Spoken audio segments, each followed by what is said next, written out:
podcasts you love. From people you trust. This is TWiT. Hi, this is Leo Laporte, and this is my Tech Guy podcast.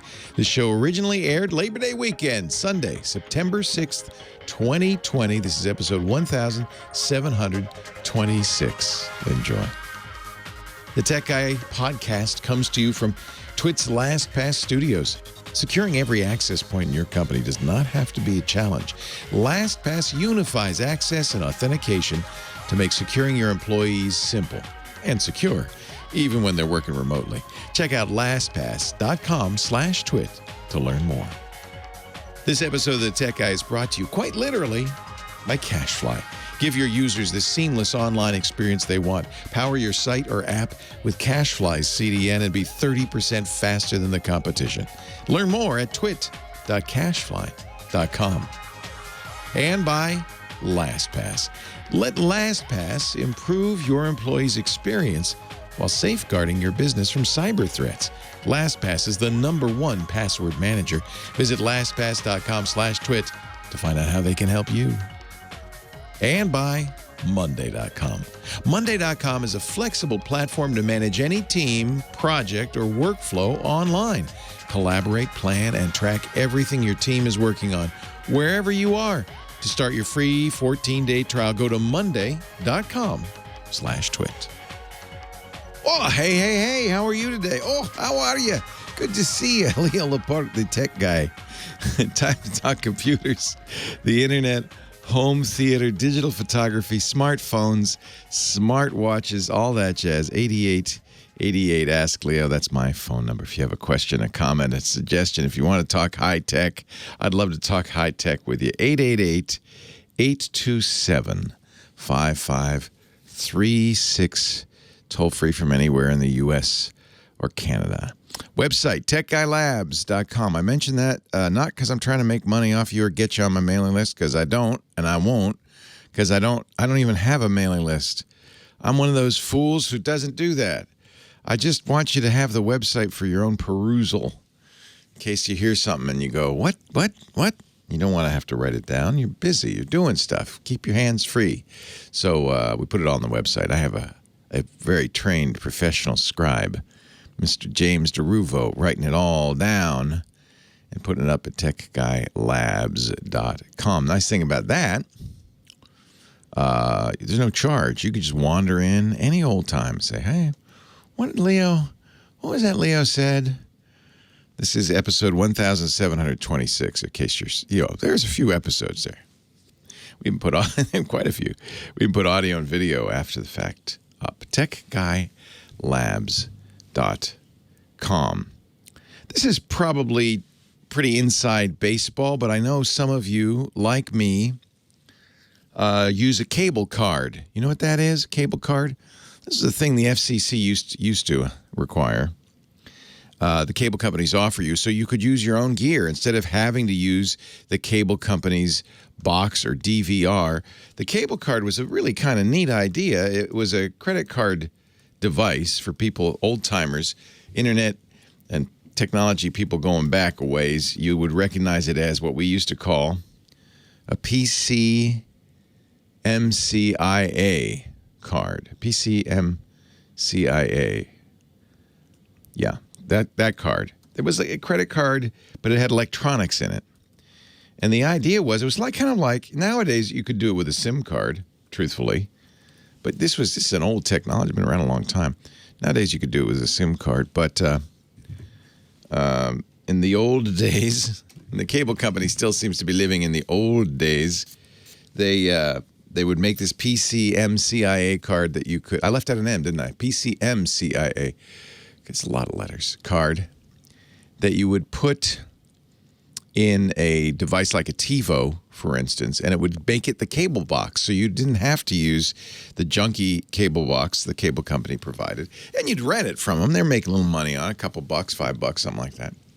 FCC has just ruled, put out a little ruling, didn't really pay any, didn't make a big deal about it. It didn't get a lot of attention because I think it's a small market.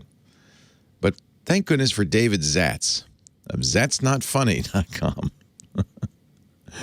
Because if it weren't for him, I might not even be aware of this. But I have 3 cable cards in my house, 3 TiVos, 3 cable cards. The FCC has in effect said we are eliminating a proceeding in which we saw a comment on the adoption of new regulations for navigation devices. That's what the FCC calls them. Devices consumers use to access video programming and other services offered over multi-channel video programming networks, cable networks. And here's the important part: eliminate outdated cable card support and reporting requirements. FCC said, don't worry, the market will keep the cable card alive. I don't know. According to the FCC, there are 500,000 cable cards in circulation, and they drop every year about 10%. People aren't using them anymore. You know why? Not because everybody's saying, oh, I got to use that Comcast box or that Cox box or the Spectrum box. No, because people are saying, I just need internet. Just give me internet. I'm curious what you think. Yesterday, Dick DeBartolo and I were talking about predictions. We read back my predictions from 2009, which were wildly inaccurate. But I'm going to make another prediction, maybe possibly wildly inaccurate. I don't even think it's going to take 10 years. Maybe it'll take 5. But more and more of us are going to start getting our content over the top, through the internet, not through the cable company. And that really, in the long run, it might make more sense for eliminating cable cards. Just eliminate cable. See, that's not what the cable company wants, but I think that may be the unintended consequence of this. Just eliminate the cable. And go over the internet. And of course, I think most cable companies realize that's the future and are starting to offer more and more on-demand stuff over the internet. And of course, certainly the content companies know that's the future. That's why all of a sudden there's HBO Max and Peacock and Disney Plus and Apple TV Plus. These are all over-the-top streaming networks where you pay a monthly fee ranging from $5 to $15 a month. Hulu's another one. And you get your TV from the internet. And now, you can subscribe to YouTube TV, which is really a cable company, but it's just over the internet. $55, you get your local channels. You get a basic cable package for $55 over the internet. How long? This is the question I'm posing. How long before cable companies just become internet companies? I think that's happening very rapidly, and this getting rid of the cable card is kind of a way of saying that. It's bad for TiVo. I feel bad for TiVo owners who have the cable version, the cable variant. But as you can see, it's not very many anymore. Not very many anymore. So the rest of us will either go to, the cable provided box, which in my case, and I would suspect this in many cases, is not as good as what TiVo offers. Or we'll just go with a over-the-top service. YouTube TV, it has built-in DVR. You can have 6 different users each have their own recording, and it's easy. You just press a plus on a show, and it'll record the show forever. It's got no limit. I don't know, maybe there are limits, but it doesn't seem to have any limits on what you can record. I think it's very easy, simple. There's some things missing. TiVo, you can skip commercials. I like that. There's a little boop, boop, boop. Press the D button, boom, just jumps right over the commercial. I like that. It's a little easier, in fact, to scrub through shows or move back and forth on a TiVo with a remote than it is on the YouTube app. But, we can live with that. Will it be cheaper? No. No. I don't think so. There are right now free ways. There's an app, maybe you've seen it, called Locast, Locast, that lets you watch TV, your local channels, free. I don't know how they're getting away with this, but somehow they are. So there's people always write into me, say, it's cheaper. You can get Pluto or other inexpensive solutions, ad-supported solutions. And that's probably the case. That'll probably live on. But if you add up, if you want HBO and you want your locals and you want DVR capability, add it all up. Plus, then you have to add the internet. And, of course, the cable companies aren't dumb. The price of internet access is slowly going up, right? I called Comcast to get a faster service and no bandwidth caps, because they cap you out at terabyte, which I run through pretty quickly. And then it's, $50 per 10 gigabytes or something. It's expensive. So I said, is there anything, no bandwidth? They said, oh, yes, we can do that for you. I said, and how fast can I go? Oh, you can go to gigabit. I said, you're kidding. I had no idea you offered that. Yeah. And you know what? It's going to cost you less than you're paying right now. I said, how is that? He said, our special one-year offer. And now I remember. I did this a couple of years ago. Our special offer, it's only $99. But you forget that it's only for a year or two. After the term runs out, whoosh, it gets really expensive. Whoosh. And they figure by this time you're captive. You're not going to notice. So I got more service, better service for less money. I'm even paying for phone service from Xfinity that I don't use. I don't want an Xfinity phone. I don't want a phone at all. Who has landlines anymore? I got a cell phone. What do I need a phone for? But it's cheaper if I get the service. Figure that out. Triple play is cheaper than the double play. Oh, yeah, because in a year, whoop, goes. So I put a little note to myself in my calendar, my future self. I should send an email to my future self. Future self, don't forget, talk to Comcast and get it the new package deal because the price is about to go way up. This is the world we live in now. This really is it. Everything is changing from our content. In fact, I talked to somebody yesterday, a couple that watches YouTube. In fact, turns out the Trump campaign, the presidential campaign, as you know, an election a couple of months off, the presidential campaign, the Trump campaign stopped TV advertising. Yeah. They were, you may remember, really big on YouTube last time. They stopped, not YouTube, Facebook last time. They kind of slowed that down. It's all about the YouTube now. What? Yeah. They're buying tons of YouTube ads. YouTube doesn't say how much they're spending, but it looks like they've moved most of the budget off of television, off of even Facebook, which they were masters of 4 years ago, and it's now all about YouTube. Isn't that interesting? That tells you the world is changing. It really is. How do you watch TV? Unbreakable Kimmy Schaffer, Phone Angel. A variety of ways. Yeah. I have Comcast. I do too, but I think it's going to go away. I think it's just going to be internet. I have Netflix. Yeah. I have Hulu. Yeah, me too. And I kind of have Disney Plus. Amazon Prime, Disney Plus. No, I don't have Amazon Prime, Oh. but I have Disney Plus because somebody gave me their password. Yeah. That's how the Utes do it. Yeah. I had somebody's Netflix password forever. Yeah. Eventually, and it finally went away. I got to so tell I my had to buy kids. My own. That's when you really know you've kicked the kids out of the nest. Children, I'm sorry, but you're no longer on the family plan.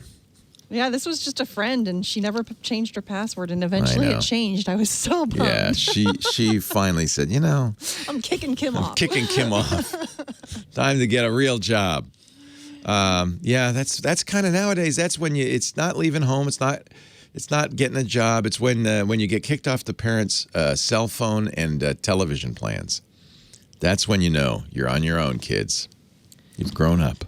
Well, I feel like I'm getting a deal because I have $10 a month. I get Spotify and Hulu. Yeah, see? But Hulu has commercials. But you get commercials. You got the lower tier Hulu. The other day I was wanting to watch our mutual guilty pleasure, Below Deck. I wanted to watch this. They don't. You buy the season, you don't get the reunion episodes at the end of the season. This is the worst. It's the worst. I'm sorry I even watch it, but I can't stop. You're It's like buying the episodes? Yeah, just buy a season because I can't. I just have to. And then I can't watch the commercials. I see. There's too many. And the Hulu commercials is the same commercial over and over. It drives me nuts. And they're like 80 seconds. Yeah. I mean, can you just give me a 15-second? So it's $15 a season. I just buy the season, but you don't get the reunion episodes. For that, you have to watch Hulu. And then Hulu says, oh, you don't have Hulu Premiere, which is, I have the highest tier of Hulu. I don't know what I'm missing, but somehow there's more. They get you, don't they? Anyway, enough of us watching TV. I think cable's gone. It's going to be internet only I predict 5 years. That's what my about prediction. our local TV stations? Would they be streaming then too? Yeah, they already are. Well, yeah, that's true. They already are. Yeah, They're you were already talking starting about that. Ron. Yeah. And then, that's basically what you're buying when you buy something like Sling TV or YouTube TV. You're buying the locals. And that's why the price keeps going up, because the locals keep charging more. Yeah. Yeah. Anyway, who should I talk to Let's first? go to Doug in Myers Hill, North Carolina. All righty. Thank you, Kim Schaffer. welcome. Phone angel. Doug, how you doing? Leo Laporte, the tech guy. Doing good, Leo. How are you? I'm well. Staying cool. Appreciate all the information I get from you. My pleasure. What can I do for you? Okay, so we live out in the sticks. We have very little phone signal, so we rely on Wi-Fi calling. Yes. And that's spotty itself. So we were ready to buy new phones, and we called Verizon, and one of the main things we wanted to make sure of was that Wi-Fi calling and messaging would work well. Right. And, of course, they told us all the new phones do it perfectly. Oh, okay. Until we get them home, and then it's basically we had an older Motorola and an older iPhone, and it's the same problem with the new phones as we have with the old phones. Here's what I suggest you do. Not rely on Wi-Fi calling, but go back to Verizon and say, I want a Femtocell. Femtocell. Verizon, let me see what they call them. Every company has a different name for a Femtocell. What it is, it's a little base station. It's a cell phone base station that connects to your internet and gives you cell service. Verizon calls them, I don't know what they call them. An extender, some sort of It's like an extender, but it's not. It gives you cell phone service in areas where there's no service. And you know what? If you talk them up and you talk them real sweet, if you talk them real nice, they might even give you this for free, because you say, otherwise, really, you have a good case. I don't want to be a Verizon customer anymore. My phone doesn't work in the house. And so you may be able to, if you sweet talk them, and you sound like you can actually do that, Doug. They actually are sending us one. There you go. They told us originally that they'd have to charge us $300, and then you already did it. Paying $300, and so we called back and said, this is ridiculous. It's your fault, Verizon. It would work, and it's a joke. And then they said, okay, well, we're going to send you one. There you go. I'm waiting on that. That'll work. I think that'll solve the problem, even Absolutely. though we have a very faint signal. No, because you're no longer getting cell service through the cell towers. You're getting it through your internet. It basically turns your house into a Wi-Fi calling zone. The Femtocell is a base station for, it's like a little mini cell tower that's connected to the internet. So it uses your internet, and then you'll look at your phone and you're getting 4 bars. Suddenly you're getting a cell signal. So that's the reason that's a better way to go, is it doesn't depend on the phone supporting Wi-Fi calling. It's not Wi-Fi calling. It's cell calling. Now, it'll still use your cell minutes, and there's all of that. But if you did the golden thing, which is they wanted a lot of money for that. And by the way, all the carriers will do this. They have different names for it. The technical name is a femtocell, which is femto is a very small unit of measure. It's a little teeny weeny cell site that goes in your house, plugs to your internet, and then lights up your house with cell service. And if you sweet talk them, they should give this to you for free. Leo Laporte, the tech guy. AT&T calls it a microcell. We have a T-Mobile microcell, or whatever it's called in here. That's you are so smart, because you basically talked them into it by saying, this is ridiculous. Oh, he's gone already. He was cut off. This is ridiculous. And so it's not using the cell signal. That's the important thing to understand. It's using your data from your internet. So if you have decent internet, it's a great solution. They're actually, femtos are the smallest, but they're actually, and that's up to 6 users. But there's also Picocell, which is a little bit bigger than a femtocell. Wow. All right. You don't want a 4G LTE network extender. That's not what it is. Well, maybe it is. Maybe that's what Verizon calls it, the network extender. Yeah. 4G LTE network extender. Yeah, I guess that's what they call it. AT&T calls it a microcell. Sprint calls it Airwave. No. Magic Box. Yeah, it's magic, all right. And T-Mobile, I don't know what they call it. We have one of those, the T-Mobile one. You know, this goes along with this cable conversation too, and the over-the-top conversation, because everything's changing, right? Our show today brought to you, as it always is, I mean, quite literally brought to you by our friends at CashFly. CashFly is a content delivery network, and I'll tell you what. When we first started doing TWiT, I was trying BitTorrent Sync. I tried all sorts of techniques to get the content to users. HTTP downloads just didn't work. Fortunately, Matt Levine from CashFly, must have been a dozen years ago, came to me and said, Leo, let's help. We can help. And I've been with CashFly ever since. Actually, CashFly's been doing this since 1999. Do your current CDN bills take into account the cost of getting the content to the CDN? Your cost is more than just the CDN. It's also the cost of cache misses, of getting content transferred over to your CDN. Take a look at your S3 bill and compare it. CashFly's got an answer for that, too. CashFly's SOS. We've been using this informally for years. CashFly's storage optimization system is a dedicated storage space just for you on their network. It helps you keep your data and content closer to your customers without neighbors or competitors' traffic, reducing your customers' experience. You'll save thousands per month by shielding your origin. And, of course, with no cache misses, your download speeds will be dramatically improved. Your data transfer out fees will be eliminated. With CashFly's SOS, you get a 100% cache hit ratio. We set this up with CashFly before they even started offering it to the public, and it is a huge boon. Once you're a CashFly customer, you decide how much storage you need. They take care of the rest. And by the way, CashFly is getting faster all over the world. They're adding new POPs everywhere, rapidly expanding. This is great news for me as a CashFly user and for you as a future CashFly user. 6 new points of presence in South America. That means 10 times the amount of traffic in Latin America over the last year.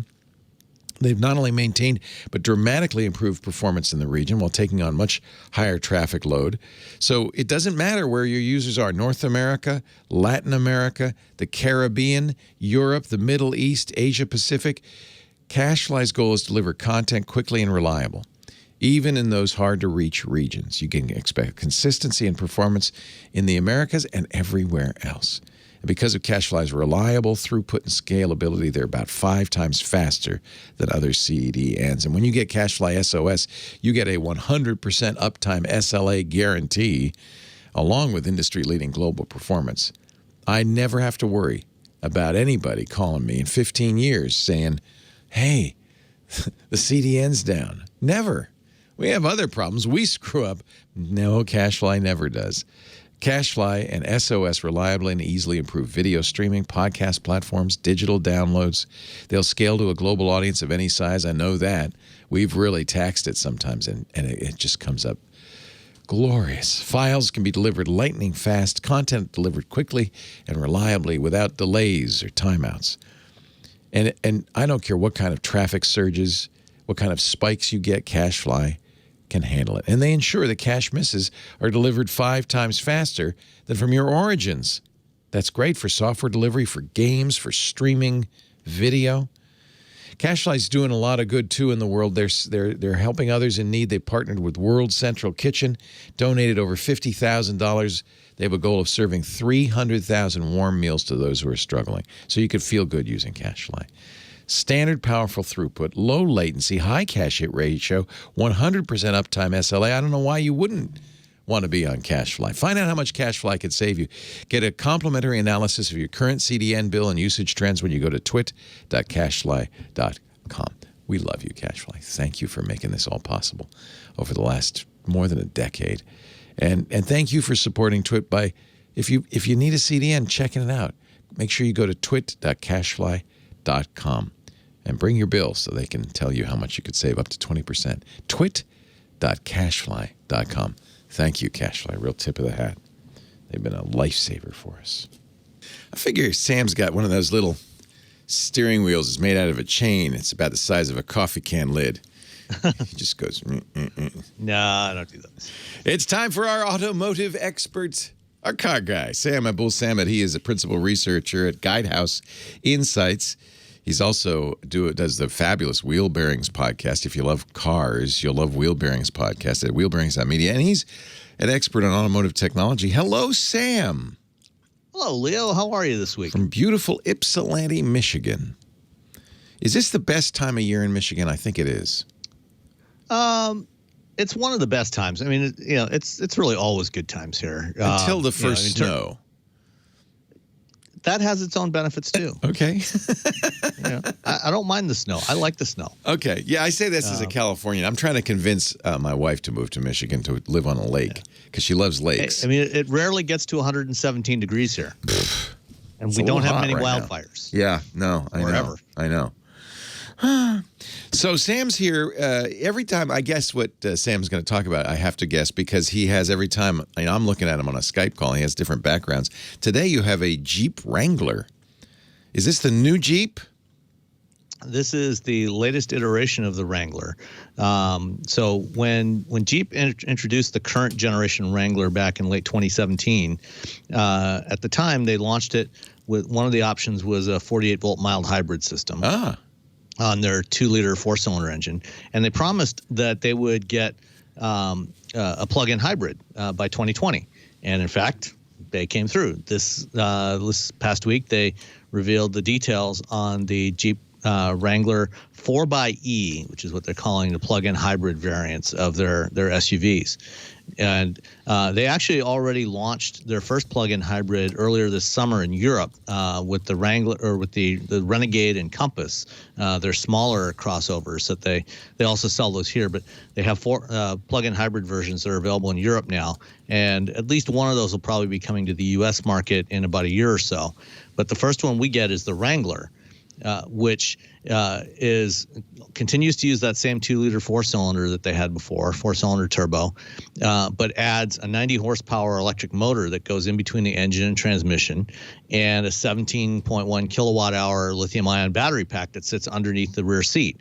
And that's enough to give the Wrangler 25 miles of all electric range and about 50 mpg equivalent in all around driving. People love their Wranglers. Oh, yeah. I have a friend who just bought a purple Wrangler. She had it trans-shipped from Hawaii. I guess there were only a few of them in the world. People love those. Yeah, there's somebody here in my neighborhood who's got a bright green one, the latest generation. What is it about across the street? What is it? Yeah, go ahead. Sorry. My neighbor across the street has an old late 90s Wrangler that he tows behind his RV. He goes to various places, like he goes up to northern Michigan and used to go up into Canada. Can't do that anymore, but at least once a year he would drive out to Utah, to Moab, which is a popular place for off-roading. A lot of Jeep people go out there. They have a big event out there every spring called the Jeep Easter Safari, where Jeep owners gather. It's kind of like the Sturgis Harley thing, but for Jeep owners. For Jeeps. And cool. Yeah. So there's a community around it. And I guess if you're off-roading, it's that makes sense. What if you don't off-road? What is it about Wranglers? Is it just how they look? I have no idea. Okay. It's a complete mystery to me. I mean, yes. I mean, I think a lot of it is, the way they look. I mean, they are kind of fun to drive up to a point. I mean, it's not my thing. I'm not into it, but I know lots of people a little stiff, love Wranglers. Right? It's a little, because it's a. One of the cool things about the Wrangler, and Ford's done the same thing with the new Bronco they're introducing, is its customizability. Like you can get it with a hard top, with a soft top, 2-door, 4-door. You can remove the doors. You can they have a huge range of accessories you can put on it for all kinds of outdoor gear and things like that. Yeah. And with the plug-in hybrid, one of the interesting things that Fiat Chrysler also announced that they're going to do, because a lot of Wrangler owners like to go off-roading with these vehicles, and in terms of off-road capability, they're from any kind of factory built vehicle that you can go and buy and then just go anywhere. It's hard to beat the capability of a Wrangler, and that's what Ford's trying to do with the Bronco. There's a couple others like the Land Rover Defender, but these are like the cream of the crop when it comes to being able to go pretty much anywhere. Nice. And so it's not a car; it's a hobby, really. Yeah, it is. It's a lifestyle. It's a lifestyle. It's very much a lifestyle. Yeah, that makes sense. And so what Fiat Chrysler's also going to do is they announced that they're also going to install solar-powered charging stations at some of the more popular places where people like to go off-roading with Jeeps, like in Moab, along the Rubicon Trail in California, not far from where you guys are, by Tahoe. So they'll put charging stations along the trail where you can stop and plug in, so that if you want, if you want to drive completely emissions free, you can do that. The Rubicon is about it's about a 22-mile trail, and the Wrangler has about 25 miles of electric range. So you can actually, if you have it fully charged before you go in, you can pretty much do the full trail all in electric. And one of the things that that Jeep's doing, like most EVs, they've got, various different modes you can use. So you use a high regen mode that you can use. So you can get in and basically drive it, do one pedal driving, which actually, if you've ever gone off-roading, that could actually be, I think, a really useful thing, so you're not constantly going back between the gas and the brake. Typically when you're off-roading, you're not going very fast. So if you can just sit there and just move the accelerator pedal up and down a little bit as you crawl over these boulders and logs and stuff, it could be really useful. And then when you need a charge, they'll have some solar powered charging stations out there. It seems like an EV would really be better for off-roading, right? Or is that? In theory, yes. Right now, there aren't any options out there that can do what a Wrangler can do. The upcoming Rivian R1S, their SUV, and they've also got a pickup version of it that's launching in the first half of next year. Those should have some serious off-road capability as well. We'll see. Nobody's had any chance to do any independent testing with them yet, but they should have some significant off-road capability, and we will see more fully electrics. In fact, Jeep is planning to do some fully electric vehicles in the next few years as well. They're going to launch those in China first, where there's more of a market for electric. But then we'll probably see a fully battery electric version of the Wrangler at some point within the next few years. You know what I really want? I want Neil Young's electrified Lincoln with suicide doors. That's what I really want. It looks like a classic vehicle, but it runs like an electric vehicle. Yeah, I mean that's a great electric resto mod. He did a great job on that. He really did. Yeah, wouldn't do very well on the Rubicon or in Moab, but you don't take it there. No. Yeah. No, cruising down the road in Petaluma, be perfect. Mm-hmm. Low riding in my Link Volt. You guys have your cruise nights there. Sam Abuelsamid is a principal researcher at Navigant Research. Used to be Navigant. Now they've renamed it. Same place. Same office, right? Guidehouse Insights. It's still my same home office. Same desk.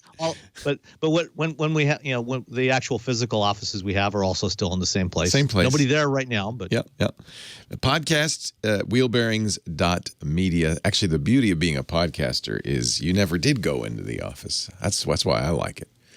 We can do it from anywhere, from your basement, from your mother's basement edition. Wheelbearings.media. And every week he joins us here to talk about cars and automobiles and the technology. And he's keep me up on my I'm waiting for the pictures. Aren't they supposed to send me 4 pictures of my Mustang Mach-E being made? Aren't I supposed to get pictures from the assembly line? Production should be starting sometime this month. Oh, I'm so excited. So excited. Not sure where yours is in the queue, but soon. Thank you, Sam. Leo Laporte, the tech guy. I want to see it's creeping down. Where are they going to make those? Do you know? It's Mexico, right? In Cuautitlán, Mexico. The plant where they used to build the Fiesta has been retooled, and that's going to be an EV-only plant going forward. Perfect. I'm ready to get it. I'm ready to drive it. Yep. No more gas station. I figure I might have 1 or 2 more visits to the gas station. That'll be it for the rest of my life. Actually, I go there to get air. Yeah, for the Audi. Thing is, I fill it up, and I drive so little now, that fill up lasts about 2 months. So I figure I'm due for one more fill up. Go to Lowe's, buy a $100 compressor, stick it in the garage, plug it into your power wall, and then you don't even have to go to the gas station for that. That's a good point. I actually do have a compressor. I could do that. You're right. Why am I going to the gas station? Just for old time's sake. Ford is letting you personalize your Mustang before taking delivery. Yeah, so you can download the app, and you can set up all your preferences for the car. Favorite radio stations and whatever else. What things you want on your home screen, and then that's the Ford Pass app. Is that? No, it's a separate app. I think. I it's haven't heard specific anything to about the that yet. So I'm waiting for that. And then when the car is delivered, it'll be will be linked up, and it'll all your preferences will already be right there. That's smart of them. Gets people excited. Yeah, that's really smart. Oh yeah, yeah. They're trying to keep the excitement going. I am excited. I am. Sam, stay safe. You too, Leo. Where would you go if we were going to move? See, Lisa is a jet ski fanatic, and I want to have a little sailboat, not a big one, just a one-man sailboat. What lake should I go to? There are lakes literally everywhere. Around here. Yeah.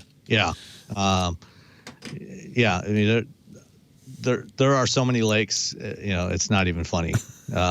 And you can pick up, take your boat and take it anywhere you want. True. I mean, if you want to, we want to buy a house with a little dock. Yeah. And then maybe a little shed on the dock that'll have the little sailfish and the little jet ski. And then Lisa and I in the morning go out and I'll say, "See you later, honey. Have fun." And she'll go. Yeah, I mean, there's lots of lakes around here where you can get some lakefront property and have a little dock. I mean, there's a place that we go a lot of times in the summer that. There's a couple of little docks, some of the property owners on the other side of the lake that they have their stuff out there. Nice. So, well, I'll be consulting with you. We're stuck here for a few more years, but you'd have to check around and make sure that powered vehicles are allowed because some of the smaller lakes, some of them they don't want powered that. vehicles allowed. I understand. Hey, when are we going to get electric jet skis? I don't know. It's a good question. That seems like doable. Yeah, you wouldn't be able to spend all day out on the lake. You'd have to come back after an hour. But you'd probably have a pretty short run with that. Yeah. They're not. The problem is they're not very efficient. There's a lot of drag with something like that. Right. Oh yeah. All right, Sam. Have a great week. See you next week. You too, Leo. Happy Labor Day. Bye bye. All right. Bye. Leo Laporte, the tech guy. 88. Ask Leo. Let's go to Boca and say hi to Max. Hi, Max. Hello, Leo. Hello, Max. Boca Raton, Florida. Mouth of the rat. Yes. Yes. This is a formal invitation to you and your lovely wife to come and visit me down here. You're going to love it. I will. I've been to Boca. Yes. That's where IBM created the IBM PC. Exactly. There's no fire here, and there's no earthquake. That's a selling point. That is, I must admit. We get some rainstorm once in a while, which is fine. It cleans the air. And that's one of the things I like about the tropics is those afternoon rainstorms. Yes, love those. And also, once in a while we get a hurricane, but you know when it's coming. You know how to prepare for it. No big deal. I've already gone through 3 of them. No problem. See, that's what I have to convince my wife about is the hurricanes. I can talk to her, and believe me, I can convince. Max, good. Deal. So what's going on in the 561? Oh, I'm telling you, everything's happening here. The weather is beautiful. The beaches are wonderful. And I'll do all what I can to protect myself from this nasty thing called 19. Good. But hey, we are living I'm living a dream. Let me tell you, my move from California was one of the best ones. You moved here. You moved there from California. Yeah. Huh? I used to live in Florida in Milpitas. Remember? Book Max from Milpitas. I remember you. You're in Boca now. Wow. Yes, I'm the guy. Okay. Good move. Leo, Yes. Leo, I want to give you a few of my thoughts regarding the recommendation you made regarding different products. And so far, you've hit everything as far as the points that you made regarding different products. For example, I'm talking to you right now. Yes. On one of your products. What's that? OBI 21. Oh, yeah, the Obi-Hi. Remember that? Yeah. Wow, that goes back a ways. I'm right now. That was a little box that would work with Google Voice. Exactly. And your internet, and you could have regular phones plug into it because it had an RJ11 jack, and then you'd just get on the phone and you'd talk. You got it. And it sounds great. Now, for a while, they didn't work with Google Voice, but they fixed that, right? Yes, there was an upgrade. There was an update and firmware update. Hallelujah. And everything worked fine. Yeah, so this is the perfect phone. I'm telling you, I love it. Of course, I have a gig plan, Comcast internet here, so that helps too, you know. This was a really clever kind of out-of-nowhere product some years ago, and then they got bought by Polycom, and I'm guessing that that's actually probably helped the product a little bit. It did, but at the same time, if you need a little support, the best way to get support for this product, go to Facebook Messenger. Yeah. The community around the OB, is great, I think. Yeah, because those, and I had one for years, and those of us who used it, I stopped using it because it stopped working with Google Voice. So maybe I'll go back to it. Yes, please. It's beautiful. So far, hasn't failed me. Okay. As I said, there are a number of firmware updates that they update automatically your phone as long as it's connected to internet. Which OB do you have? I have OBI 2162 is the complete phone system and all that into one box. So that's the one you want, the 2162. That's right. Oh yeah, because it looks like a phone. It's got $69. What? That's crazy. This one, because the complete phone system has, is a little fancy one. Oh, you got Wi-Fi and Bluetooth and all that stuff. Yeah, all that $120. That's still a great deal. $40. So that was wonderful. So your suggestion turned out to be an excellent one. Good. The second suggestion you made about the Dell XPS 15 in 2018, I bought one. I love it. Me too. Yeah. Oh, the only thing that happened about 2 years after I used it, the LCD screen decided to quit. Oh, no. Which is, yeah. I'm sorry, Max. And now, Leo, this is a beauty thing. I bought it from Costco, and if you buy from Costco, the manufacturer give you 1 year warranty. Costco give you the second one. If you charge it to a Citibank card, Costco, you get 2 more years. I have 4 years warranty. Oh, hallelujah. Yeah, so they replaced the LCD free for me because I already had the 4 year warranty. Nice. So my suggestion to your audience, if they can find something good that they like in Costco electronically, buy it from them. Yeah, and do the Citi card if you can, because you'll get even more. Oh, yeah, 4 years. That's what I have, 4 years. That's amazing. Warranty on that. Yeah. Also, you were talking to a gentleman earlier regarding this Femtocell business and cell site. Yeah, he was trying to use Wi-Fi calling on his phone because he couldn't get good cell service. So do you have any experience with this? Of course. Plenty experience. I am here with T-Mobile. Actually, I got T-Mobile in California based on your recommendation. Oh, there's another one. Verizon. T-Mobile, 2016. Thank you, Max. It was beautiful up there. I moved to here, and it turned out that the service is not it's very specific to where you are. Exactly. Yeah. So I got the Femtocell or your personal cell site. That's what they call it. But that's not the end of the story, Leo. There's more. If the tower that you're supposed to connect to is congested and the bandwidth is not there because of all the people who utilizing the tower, it doesn't make any difference.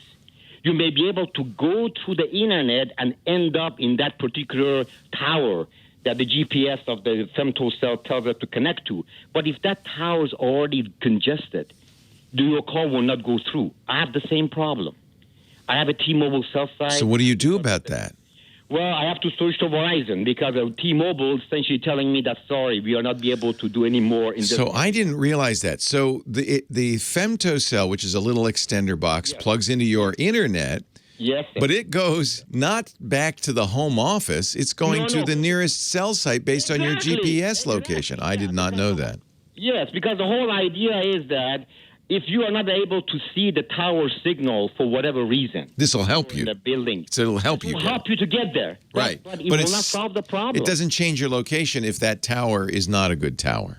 Exactly, it doesn't make any difference. So I've learned that through the hard. Through the hard way here. But that's good to know. I got to push to Verizon to this. I don't want to do it because the plan I have with T-Mobile is excellent, but they just tell me that right up front, hey, we can't do any better in this. Max, you've been talking to my wife because I made her go to T-Mobile. Made the whole family go to T-Mobile.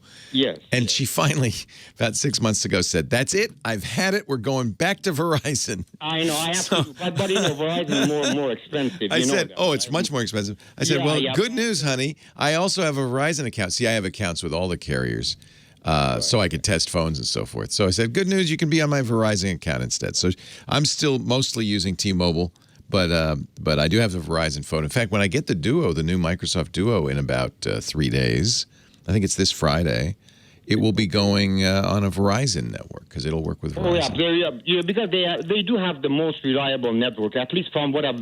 It is. You pay for it. You pay for it. You got to pay. Yeah. I'm going to go from $54 to $90 a month plan. I know. So that's essentially what I'm going to do. One more thing regarding the Express VPN, right? Yes, that's a sponsor. Yes. Yeah, a sponsor. No. It's beautiful. It's beautiful. What do you use it for? Yeah. I'll do it because I do sometimes like to hide my identity. You watch? Do you watch video TV from other countries? Is that what you do with it? No. When I go to sometime and I go by the just for privacy. Beach. Yeah. By the beach. Yeah, by the beach. I want to sit there by the beach, look at the ocean and the beautiful people walking in front of me, and do a little bit more work. Okay, this is in Boca Raton. I'm moving. We're coming. We're on our way, Max. Yes, please. Yeah. What's the best restaurant in town? I'll show you all the good places. What's the best restaurant in town? There must be good Cuban food. Well, there are a number. I'm not that much into Cuban food. But I mainly hang out Olive Garden. I'm not going to the Olive Garden. Not going to the Olive Garden because I'll eat all the breadsticks, and that makes me fat. Max, I'm glad to know where you are. We missed you in Milpitas, but it sounds like you landed well in Boca. Thank you, Max. Well, hey, how are you today? Leo Laporte here, the tech guy. Time to talk computers, the internet, home theater, digital photography, smartphones, smart watches, all that jazz. 8888 Ask Leo is my phone number if you want to call and talk about tech. 888-827-5536. Let's go to Carl in Orange County. Hello, Carl. Hi, can you hear me okay? I sure can. Welcome. Okay, very good. Okay, so thank you for taking my call. I really appreciate it. I am a special education teacher, and I've been Zooming with my students since COVID started in March. Thank you. And you're very welcome. Yeah. And I am, when I'm on Zoom, I'm Zooming from home. And when I'm on Zoom, I keep getting message. I keep lagging. The computer keeps lagging. Yeah. And that's not very good for teaching. No. So my internet provider sent me a Wi-Fi extender, and it worked for a little bit and stopped working, and I started lagging again. They sent me a second one, same thing. So I'm thinking that I need to buy my own Wi-Fi extender. Not necessarily. It really depends what's wrong. There's a lot of things that can cause internet lag. First of all, what internet speed are you getting? I could look it up. I could test it right now. I'm not too sure offhand. What do you buy? What do you expect to get? Give me some choices if it sounds familiar. I don't know. Well, you generally get two numbers. And you said it's AT&T, so you're on DSL, I'm going to guess, not fiber. It's UVerse, so it's all wireless. Nice. Yeah. Okay, so you have AT&T UVerse. That sometimes is fiber, sometimes not. You can just go to fast.com, for instance, or there's a lot of different speed tests. I just always go to fast.com. That's Netflix speed test, and that's useful because it tests how fast you are connecting to Netflix. But you could have but really, part of this issue could simply be the bandwidth you got. regardless of Wi-Fi extender. So let's figure that out first. Okay. Well, I'm doing the test right now. Okay. I've got the AT&T smart home. Okay. The other thing is Wi-Fi is often not the best way to do this kind of thing. When we, for instance, we do a lot of Skype with our hosts on this show, and Sam was just on Skype and on all the podcasts, and we almost always say, look, you can't use Wi-Fi. You have to wire your system, even if that means you've got to run a big blue wire across the house. While you're on the air with us, you need to wire it. And I realize that the UVerse probably isn't near your desk and all of that, but if you can arrange your system in a way that you're wired, that's going to help immensely, even on a slower connection. But I'd like to know first of all, what your connection is expected. Okay, well, right now, latest speed 54 Mbps. That's fine. Okay, yeah. That's good. And what's the upstream? Do you know? Does it say up? Well, you'll get two numbers, which is the downstream is 54. That's decent speed, not great, but okay. And that's relevant for you seeing your students. But for your students seeing you, that's the upstream, right? That's the upload of the video, and for that you'd want at least 5 megabits per second. Okay. Well, I'm checking it right now. It now says that the home network hardware, the extender, is offline. Okay. So it's blinking green. Okay. So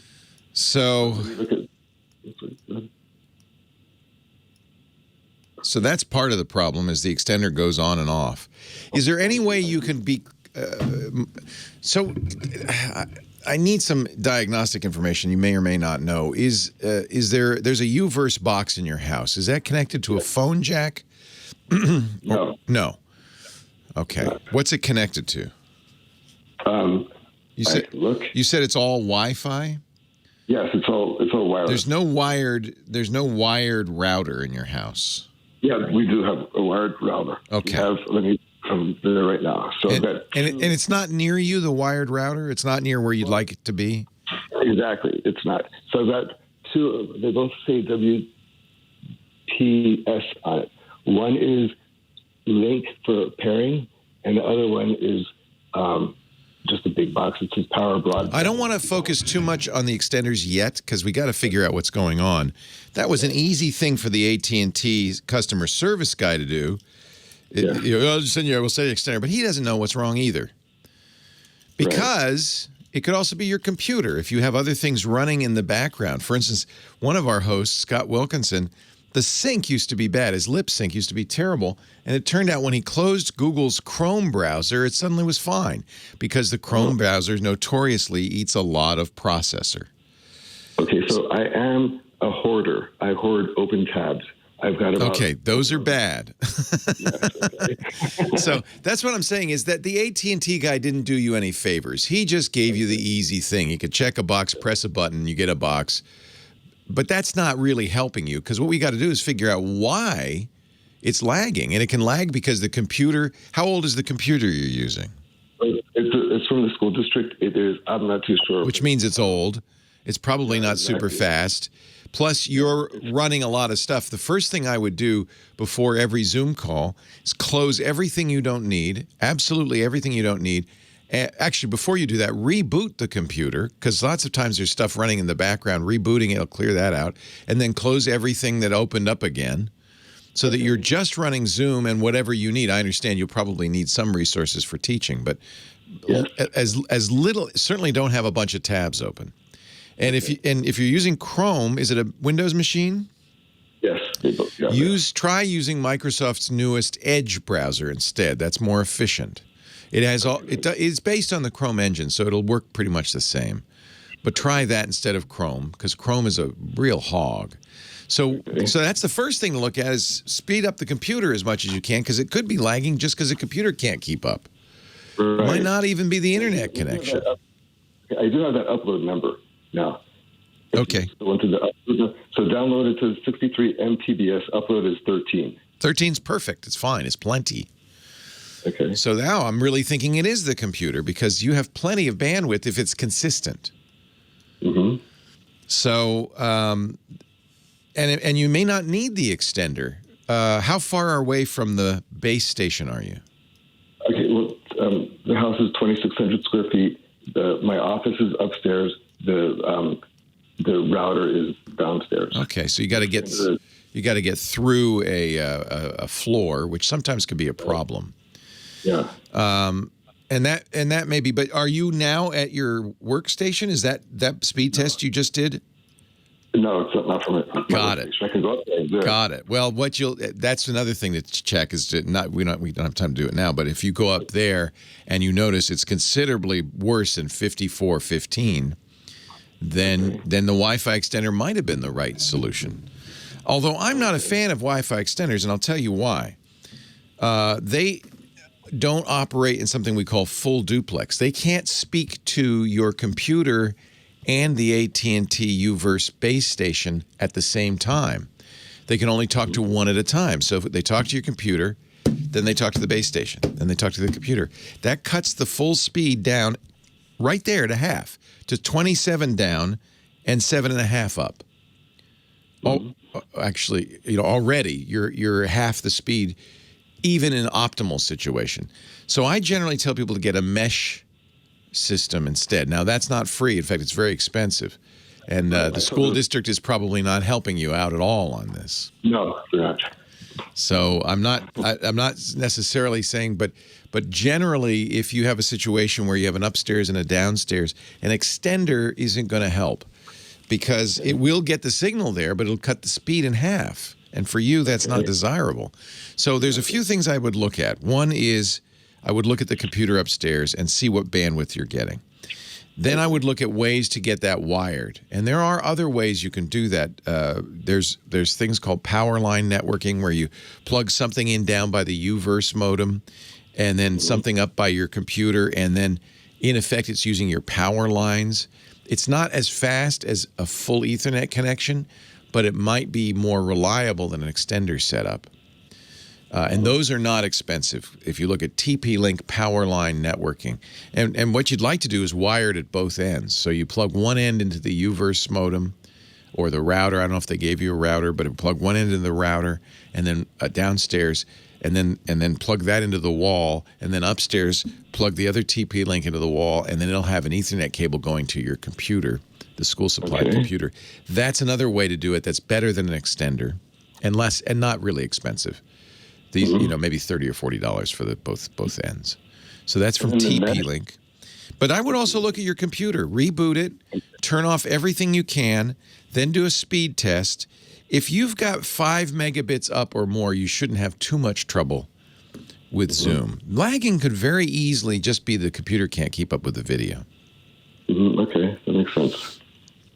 So there's a few things to look at. Okay. And the mesh, because I was doing a little bit of research, and I did see mesh online. Yeah, I use Eero, our sponsor Eero, and those are good, but they're expensive. You're going to spend a few $100 to get that working. Right. And it may not be the problem. That's why AT&T say, well, let's send you an extender. Is a very lazy way to do it. But they're not there to do tech support on everything you've got. Yeah. That's what I'm here for. Yeah, well, I appreciate that. I'm so grateful that you are teaching through this, which must be, especially with special needs kids, very tough. It is tough. I still enjoy it. I'm just really close to the computer now, and I think the radiation is causing my hair to fall out. But I got bad news for you. It may not be the radiation. Maybe my genes, but I like to. Could have something to do with your mom's father, but I'm not going to say anything.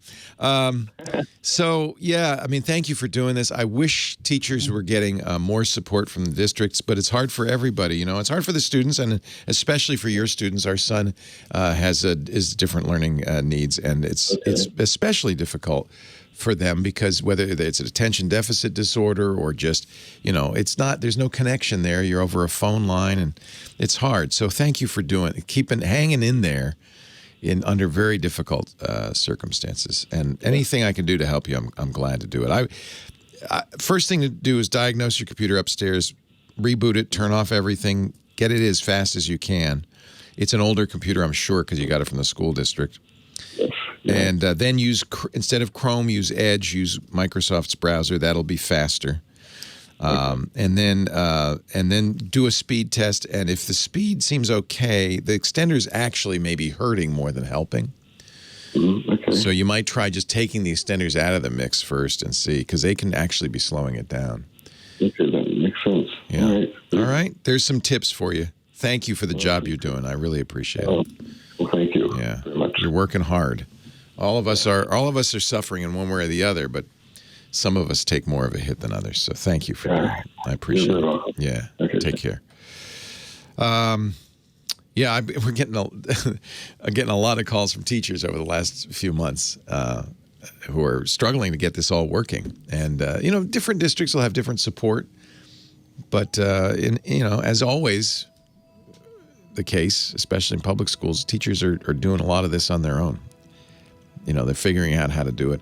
I've actually been impressed at what a good job they're doing, how hard they're working, and in difficult circumstances, they seem to be finding ways to make it work. So thank you. Leo Laporte, the tech guy, rocking and a-rolling.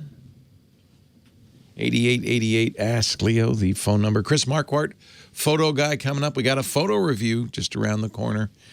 Let's go back to Louisville, Kentucky, home of the Kentucky Derby.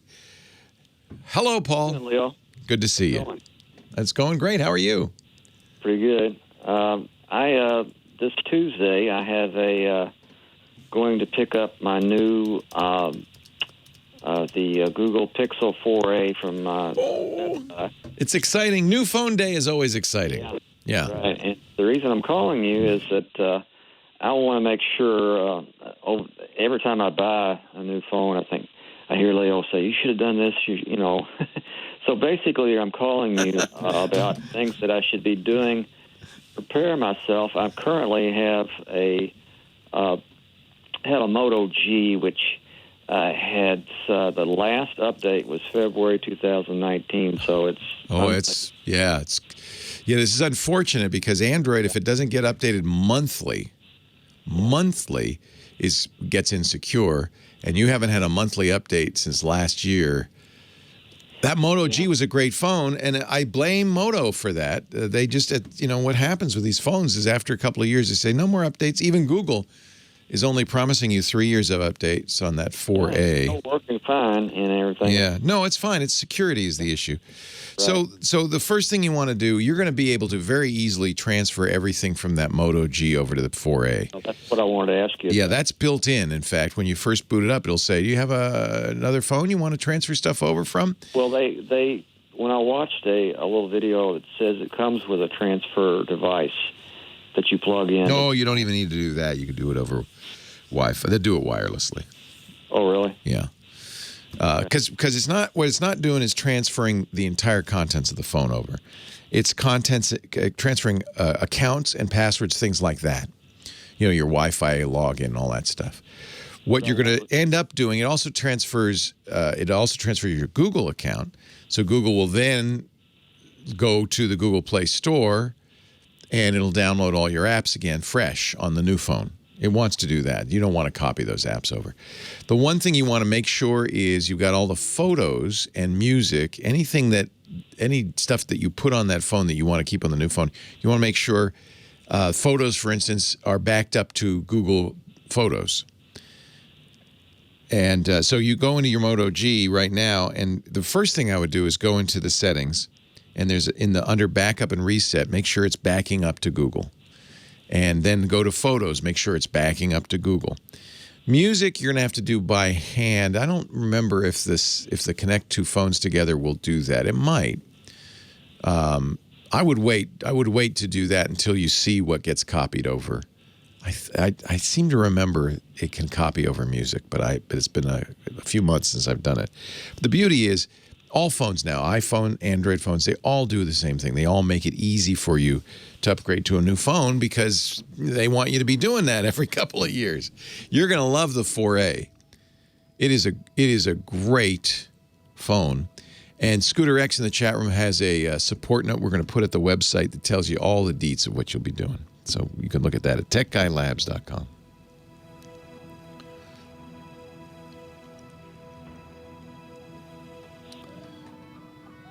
I think it's going to be a lot easier than you think. It's not going to be too bad. Yeah, one of the things I wanted to ask you is that over the years I've heard you say that you should, the first thing you should do is encrypt your phone.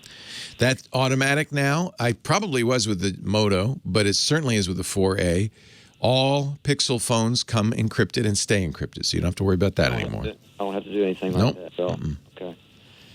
Can I ask you another question? Sure.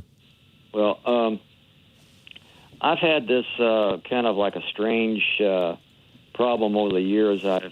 I've set up several too many email accounts. Now I've kind of taken care of it on the Google. I've pretty much secured them. They're all second factor. But I've had these emails that are with, like, I used to have TWC with Time Warner. I had an email with them, and I had an email with Yahoo and all these things. Right. And they did not have that ability to do the second factor. Is it dangerous for me to delete those accounts? Not at all. Not at all. In fact, I would, because once you delete it, they won't be receiving mail anymore.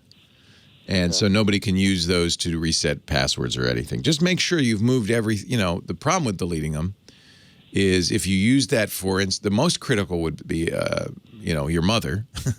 Make sure she has the most recent email address or whoever, is important to you. But the most critical thing would be that you don't have any password resets going to those emails. So when you set up an account with a lot of things, your bank, with Google, they'll ask for a secondary email or an email for account recovery, that kind of thing.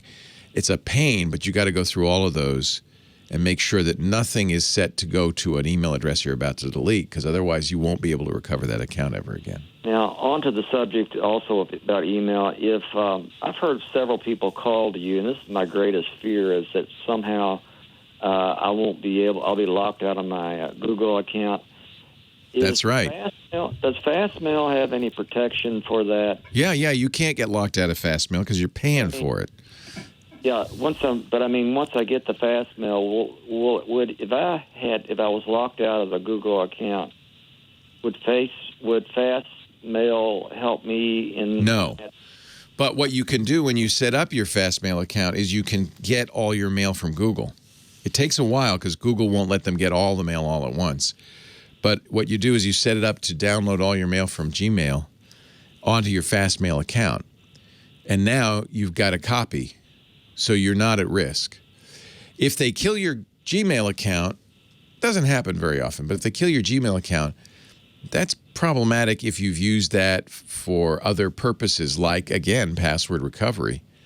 Right. So that's what I'm worried about. My suggestion almost always is it's best to create an email address. Go to a domain registrar, create an email address that's yours. And then you tell the domain registrar or the DNS at the domain registrar, forward my email to Gmail. But if you lose your Gmail account, you just say, forward my email to Fastmail. And everything from that point on goes to Fastmail. So no new email will be lost. All those password recovery emails will go to the right place. And as long as you've backed up your Gmail, you're not going to lose any data. So that's why you want to own your own email address. You don't want, and this solves a lot of problems because, for instance, you don't have to create new email addresses because if you own a domain, all the email going to that domain comes to you. So you can have I have a different address for everything I sign up for. If I sign up for a Verizon account, it's verizon@mydomain.com. Which means I don't have to ever create more accounts. I have an infinite number. Man, this is a good time to do our LastPass commercial. It's good to have LastPass, but you might as well use it because not only does it store passwords, but it generates passwords. And the other thing I should have told our caller is use LastPass's security check because it will go through all of your passwords and tell you where you've reused passwords or you've used not such strong passwords, and it will even help you change the passwords. LastPass, it will let you go through all of them and as much as it can automate that process. So it really takes a lot of the time out of getting your passwords up to snuff. LastPass is a great solution. I've been using it for More than a decade. I know it's more than a decade. I'm probably using it for 14 years, something like that, since it first started. And I know that because I remember telling Steve Gibson, you got to use LastPass. And finally got tired of hearing me say that. So he checked with Joe Segrist, the creator of LastPass. Joe was very kind, showed him the code, explained everything they're doing, like the derivative key, PBKDF2 that they're using to keep brute forcing, make it impossible, things like that. And Steve was so impressed, he started using LastPass. In fact, he did a whole episode on it. And I know it's the reason I've been using it 12 years because Steve did that 10 years ago. It's now 10 years since Steve Gibson started using LastPass, and he's still using it. I'm still using it. In fact, we now use it in our business too. LastPass surveyed 700 IT and security professionals across a range of industries. Financial services, IT, retail, 82% of them, almost all of them, said their business has been exposed to a risk due to poor identity and access management. You just heard a case study. LastPass can help you manage identities in your business, promote good security behaviors from your employees, even while they're remote. For instance, you want your employees to have a secure password storage, right? Never decrypted anywhere outside their devices. You want a master password that's never transmitted anywhere. LastPass doesn't get it. No one gets it. Only you have it. You want to make sure that they have automated, auto-filled logins. Makes it easy for them. Even single sign-on. LastPass now has 1,300 plus single sign-on apps. Makes that a lot easier for employees. Look, LastPass is kind of amazing. It's both more secure and more convenient. I didn't think you could do that. If they're sharing passwords, you don't want them writing them on a Post-it note or worse, texting them to each other or emailing them. LastPass has built-in password sharing. You can give employees passwords without them even knowing passwords, though they have credentials, but they can't get in. Most importantly, your IT department has complete oversight. Shadow IT, enforceable policies across all password-protected accounts. They can see exactly who's using which resources, when, and where. So you always know what's going on, and you can always make sure that you're secure. AES 256-bit encryption, the best you can get. PBKDF2, SHA 256, salted hashes. You know, all the buzzwords that we talk about all the time on security now. LastPass does it all, and they do it all right. LastPass is the #1 password manager. It's the one I use, the only one I use, the one I tell everybody to use. You should be using it too, especially in business. Let LastPass securely manage your users' identities, letting your employees work efficiently without making your business vulnerable to cyber threats. That's the goal. That's what LastPass does. LastPass.com/twit. Thank you, LastPass, for supporting the Tech Guy. Thank you for supporting Twit by using that address, LastPass.com/twit. It's time for our photo sensei himself, Chris Marquardt at sensei.photo. Chris joins us every week to talk about digital photography, and that moment you've all been waiting for is finally here, our monthly photo assignment review. Hi, Chris. Hello, how are you? I am great. How's everything at the Viewfinder Villa? Quiet. Very quiet. Quiet. Chris used to be out on the road half the year, I would guess, doing photo workshops and stuff. Of course, like everybody else, we're stuck at home. Now I'm growing Bosnian tomatoes. So. But I bet those are good. There you go. Bet those are good. Oh, those are yummy. Yum. Those are really good. So we have an assignment to look at, and it is the quiet assignment. And everyone has been at it for about a month. We have over 50 people who submitted photos. Thank you very much, everyone. It was a tough choice this time. Some great stuff. And as usual, I've taken a very close look, and I've chosen 3 photos, of which I think quiet is in there somehow. Also, one bonus picture that someone took. Okay. So the first one, let me open the first one here. It's by Byte for Byte. Byte for Byte. Titled Beach Umbrella. And what we're looking at is... Wait a minute. Didn't we already see this? No. No? We did. Did we have a picture like this before with a couple? Possibly. We possibly had one, but I don't think we had this exact one, and maybe under a different topic. This one is a quiet photo. They're definitely quiet. Yep. It's a couple sitting Joe, on a who bench. took this, by the way, is in the chat room. He said, no, I never submitted this before. All right, Joe. Okay. There we go. Okay. So a couple looking out on the beach. They sit on a kind of boardwalk in front of some railing, and they have an umbrella over them. And that, you know what makes this quiet for me? It's not just that it is probably pretty quiet there, even though they might be hearing some of the sea out there. It's the symmetry in the picture, which gives it this. We talked about this in previous episodes. The symmetry gives it this. It rests in itself. So. It's very quiet relaxing. Works very relaxing. well for this. Yeah. Thank Absolutely. you, Joe. Nice picture. So, the quiet picture. Second one is by Vibeke Fries, who submitted, I think, a really quiet photo. So what we're looking at here is some bay somewhere, and the bay has a bit of an island in the background and a few boats. And what she did is, and that helps make this quiet. I mean, the sea isn't always quiet, but what she did is she took a really long exposure here. We're talking, well, at least several exposures. It says a 60th of a second, but this is not a 60th of a second. This is multiple exposures how do you of know the that? sea. Down in the, if you go on Flickr where the photos are, there's the EXIF information. No, if you but I scroll mean, a bit down. how do you know that this is multiple photos or a longer Well, because exposure? it doesn't look like the sea. I mean, if you look at a water It's kind of surface, you will see soft. ripples and stuff. Yeah, and this is so soft. This is totally. It looks like there's a bit of fog on top of the of that surface. So there is something has been done with the photo to smoothen that out. And usually, what you would do is take a long exposure with you put like a so-called ND filter on your camera, which is like a pair of really strong sunglasses in front of the lens, so you can take a long exposure. And then that works even during daytime, depending on how strong that ND filter is. And you would take an exposure of, I don't know, several seconds. And that makes all the water go very smooth and feels very quiet this way. Now, again, the EXIF data says it's a 60th of a second. But I'm not convinced that's correct because the picture doesn't look like it. It totally doesn't look like it. It has this very, very maybe it took soft.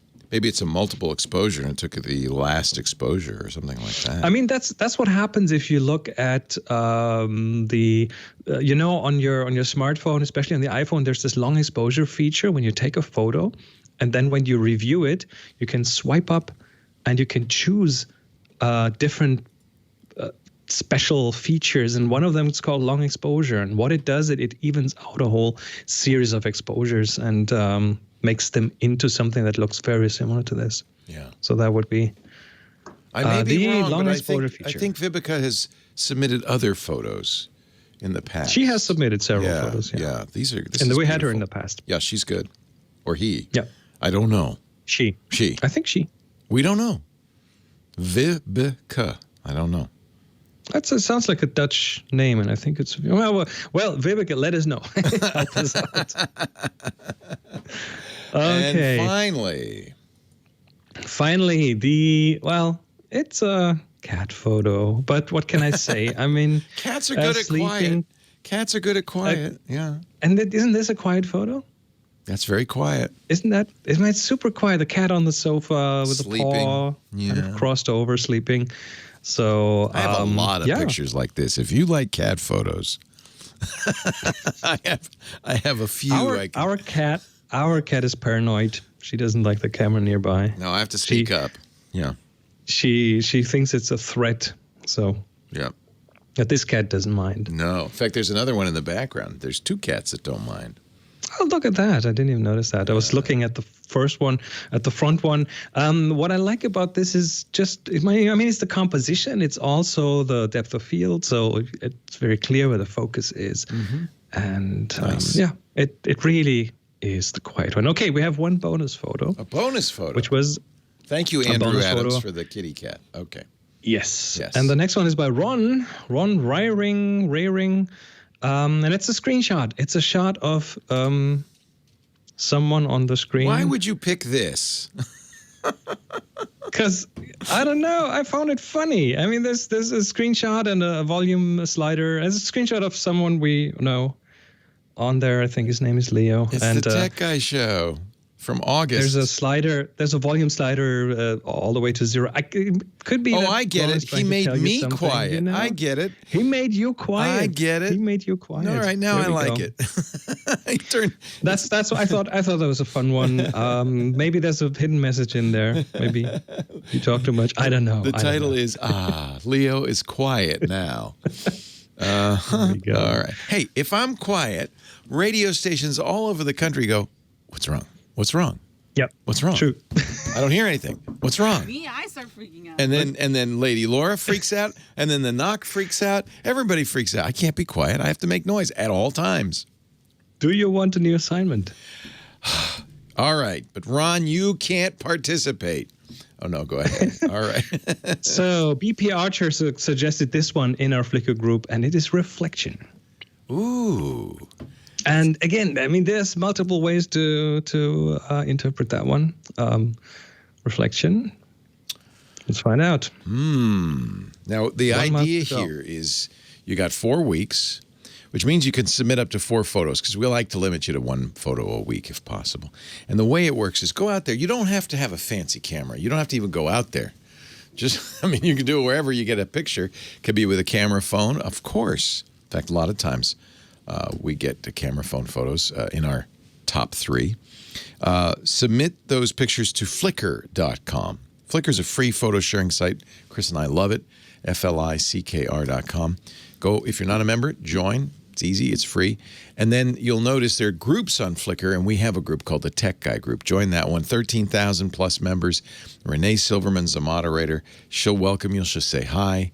And then take some pictures, tag it with TG Reflection, if you will, so we'll know it's your submission for next week's or next month's photo assignment. Chris Marquardt is at sensei.photo, SENSEI.photo. That's where he gives lessons, he gives us reviews, critiques, all sorts of training. If you're interested in photography and you want to learn, Chris and his teachers are great at sensei.photo. Thanks, Chris. We'll see you next week. Thank you so much. Leo Laporte, the tech guy. Reflection. I already have one for that one. But I'm not going to do the obvious reflection. I'm going to do of course not. Something inobvious. Let me reflect on that. Thanks, Chris. Have a wonderful week. Absolutely. Right. See you in a week. See you next week. Bye-bye. Leo Laporte, the tech guy. Jerry's on the line from Hatfield, PA. Hey, Jerry. Right. Yeah, is that where the Hatfields and the McCoys were? No. They make the great pork sausage here, though. Oh, I knew the name. Yes, I've had that. Delicious. Really? Yes. The country links are unbelievable. Yeah, it's Amish or something, right? Very close to it. Yeah. Leo, I'm listening, and I notice a lot of people want to cut the cord, but with the options they have, they can't get their local stations. Right. So I watch a lot of YouTube videos, not YouTube TV, never, only the videos. And there's a guy called Antenna Man on a YouTube video. He gives you insight what antennas are good, what are bad, how to install them. Excellent. Antenna Man on YouTube video. And he'll also, for a fee, he'll also give you a recommendation. He gives you insight on the ASTC 3.0. Have you done any of the things that Antenna Man recommends? I've had my antenna up since 1985 when I went in here. Nice. Moved in. Nice. Now, even though the TV stations move to different frequencies, your antenna still works well for you. Yeah, it's a little one, right? And he tells you there's no such thing as a HD antenna or a color antenna. He says there's a lot of hype. Yeah. So your people may want to watch or see a bunch of his videos and get some insight.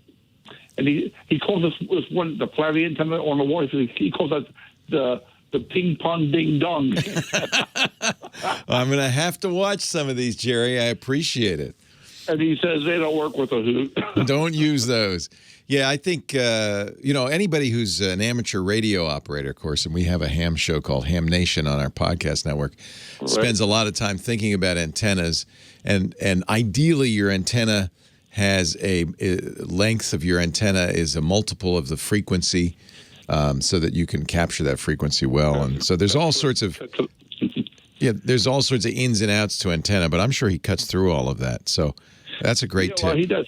He also installs them and he travels, but he's on the East Coast, close to me. He's about 40 miles away from me. But he installs them in the local area. But then he also gives you reviews, people's antennas, and he'll tell you the truth. Yeah. Antenna Man on YouTube video. Thank you, Jerry. I appreciate it. Enjoy some sausage for me. And some cracklins. I think you get good cracklins there in Hatfield, too. Thanks for hanging on, Guy. Leo Laporte, the tech guy. Hey, buddy. I tell you what, I've been listening to you for over 20 years, and this is the first time I've called, so I am honored to speak with you today. You are literally a long-time listener. First time caller. Long-time listener. Long time. I watch your cast for before you start the shows and everything, so I get production ideas and how to do things. Yeah, we do. I think I'm the only one still doing it, but I had a podcast network we started 15 years ago, and no one knew what a podcast was. And early on, because our audience said, well, I want to see what you're doing, we started streaming live video as we do it. And of course, we offer video and audio podcasts, but I don't think there's anybody who gives you a live stream of us setting up, getting ready, swearing, all the things we cut out of the podcasts. Yeah, that's it. But, I've been listening to a couple of your AMAs on how to start a podcast, and, inspired by John Tradinsky's Some Good News that he hasn't done in a couple of months. He sold it. Krasinski did a dozen episodes. And then he probably sold it for a lot of money. It was a huge hit on YouTube. Do you want to do something like Some Good News? Yeah, I want to do something, maybe audio, and I've bought some equipment for video. Nice. But in this time of COVID and everything, I want to make sure that I can take like call-ins and stuff like that. So. Call-ins are tricky. I bought a Heil PR40 mic like you have. Very good taste. A Scarlett. Yep, that's the audio interface, so you can put it into your computer. Taking calls is tricky because, here at the radio station, and all radio stations do this, we have a special kind of line. It's called a rollover. It's a single number, but it will... we can take a call, put it on hold, and then somebody can call that number again, and we can have another call and another call and another call.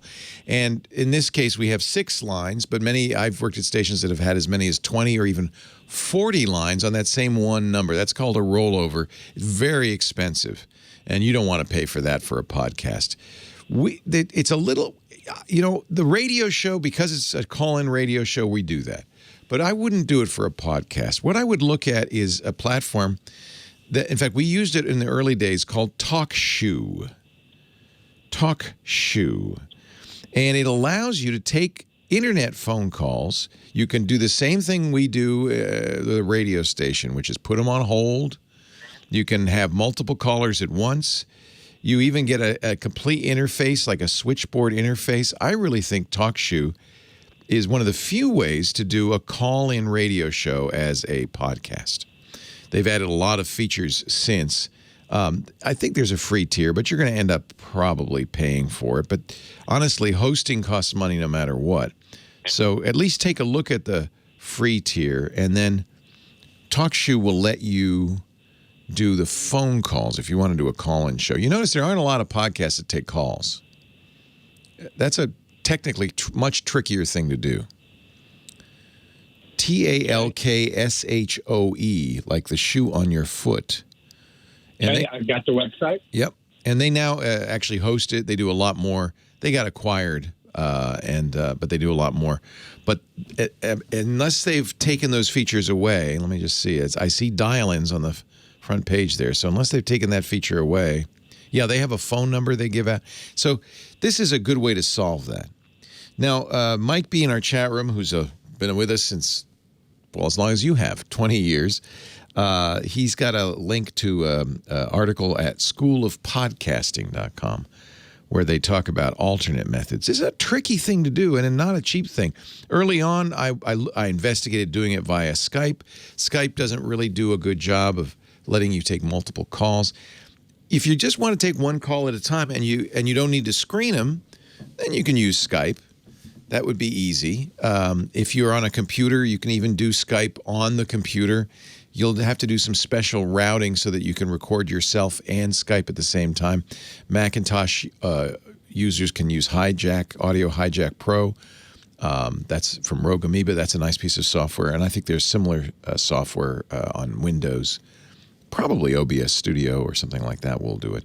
But you need to route the audio so that you get both sides of the conversation. But a single Skype call isn't great.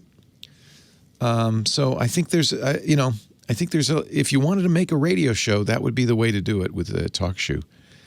We did it for a long time. It was a lot of fun. In fact, we used to do the show Net at Night on TalkShoe. And at the end of the show, we'd all say goodbye, including all the people listening on TalkShoe. I'd open up all their mics and I'd say good night, everybody. And it was crazy. Leo Laporte, the tech guy. That's something I can't do right now. I wish I could. It'd be fun to take all our callers. Does that answer your question, or you got? I realize I kind of have to rush through it because I only have about 3 minutes. So, no worries. Hey, I just want to tell you how much I appreciate you as far as you always help me talk to other people as far as being their source of tech support and everything. So I know a lot. I'd like to think I know a lot about tech, but you've helped tech, but you helped me talk to people without having to,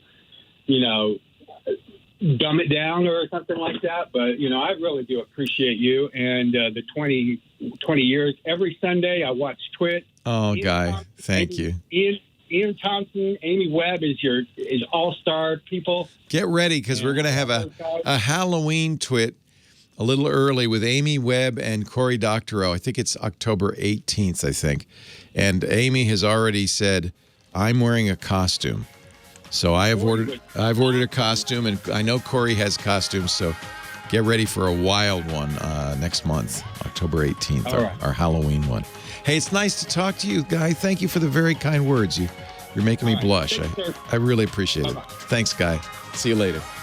Well, hey, how are you today? Leo Laporte here, the tech guy. Time to talk computers, the internet, home theater, digital photography. We've got smartphones, we've got smart watches, got all that jazz. 8888, ask Leo the phone number if you want to talk high tech. I'm here for you, man. I'm here. I'm your tech guy. Let's go to line 3, Benny in Pasadena, California. Hi, Benny. Hey, Leo. How are you? I'm great. How are you? I'm pretty good, hanging in there. Good. Hey, so I got the message, iPhone storage almost full. I hate that. Based on your iPhone. And this is a hand-me-down, and it's one of those old candy bar size ones.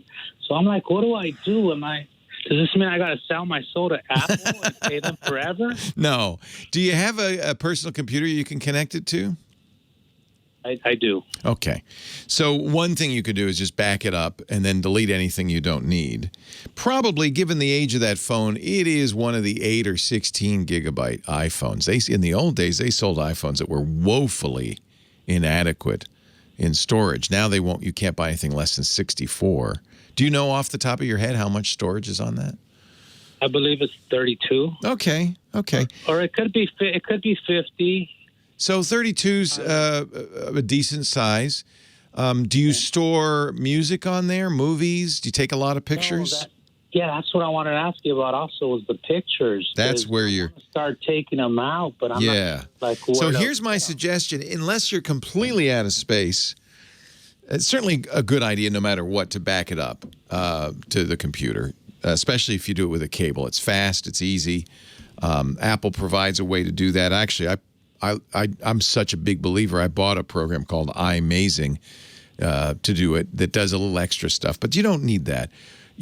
I'm going to give you a free answer that will help you with the photos anyway, and that's a free program from Google called Google Photos. If you download that, I hope you can fit. If you're not completely full, you should be able to download that, and then open it up and go into the settings. you'll notice that you can use it to back up your photos to your Google account. Free, unlimited, to your Google account. But there's a nice feature I really like. There's a checkbox there that says, delete the photos that are already backed up. So this is the easiest way to clean photo storage out of an iPhone without buying Apple's iCloud storage. That's the other way to do it. But that can get if you know they give you 5 gigs free. I think I can't remember what the minimum is, but you're going to pay for it, and they're constantly going to bug you to buy it. So if you don't want to spend any money, Google Photos is a great solution. Do you have a Google account, a Gmail account? Yes, I do. Okay, download Google Photos. Back up to the cloud. They'll store it forever, unlimited. I love that. That's a nice feature. But then you can check that box, you know, after you let it run for a while, you could check that box and say, now delete everything that you've backed up. And it'll remove them from your phone. Now, remember, you can't now go to your photos gallery on your phone and see your photos. They're gone. But you can go to Google Photos and see them. They're still there. All right. So, and then if you know, what Apple wants you to do, and I understand you premise this with, I don't want to give Apple any money, but what they want you to do is turn on the feature in Apple Photos that optimizes photos by uploading the photos to iCloud. And then once they're on iCloud, it keeps the originals on iCloud. So that is a little advantage. Google's not going to keep the originals. They're going to keep JPEGs. Apple will keep the originals on iCloud and then leave thumbnails on your phone. So your Photos app will still have your images. They just won't be full quality unless you open them and start to edit them. I think that's fine. So that's how Apple's Photos works. And you can go into the settings on your iPhone. And if you go to the iCloud, actually, I think it's in the Photos settings, not the iCloud settings. But if you go to the Photos settings, there's a checkbox that will say, upload all. It says iCloud Photos automatically upload and safely store all your photos and videos in iCloud. What they don't mention is, and we're only going to charge you a couple of bucks a month or something like that. And then once you do that, you can check the box that says optimize phone storage. And this is specifically for people like you. I used to get calls all the time. People said, I need to buy a new iPhone. I've filled up my old one. And I think Apple started to figure out, well, maybe this isn't ideal. If your iPhone is low on space, this says full resolution photos and videos are automatically replaced with smaller device-sized versions, and the full resolution versions are always stored on iCloud and can be downloaded anytime. So actually, that's what I have checked on mine. I pay, it's not very expensive. I think you get 50 gigabytes of storage on iCloud for a couple of bucks a month. That's certainly enough to not only back up all your photos, but back up your entire phone. For a couple of bucks a month, I think it's worth it. But sometimes people don't want to spend that money, so I understand that. So there's a free option for you. That's Google's solution, Google Photos. I'm just curious, iCloud pricing. I should probably know this. Well, you automatically get 5 gigs free. Yeah, that's cleverly strategized so that's not nearly enough. It gets you hooked, but yeah, you're going to use up that 5 gigs pretty quickly. So then it's $1 a month for 50 gigabytes. That's not bad. $3 a month for 200 gigabytes. $10 a month for 2 terabytes. 2 terabytes would be more than you'd ever need, but that's $120 a year. I'd say get the 50. It's $1 a month, $12 a year. Wait a minute, is that North America? Yeah, it is. $12 a year, 50 gigabytes, more than enough to back up your whole phone and all your photos and everything. So that's the other option. You know, I understand money. You know, money's tight. So there's 2 ways to do it: free and not free. Apple would prefer you do the not free version, of course. Bob, on the line from Colorado, Florida. Hello, Bob. Hey, Leo. I once sent you a Dell DJ MP3. Oh, where did I put that?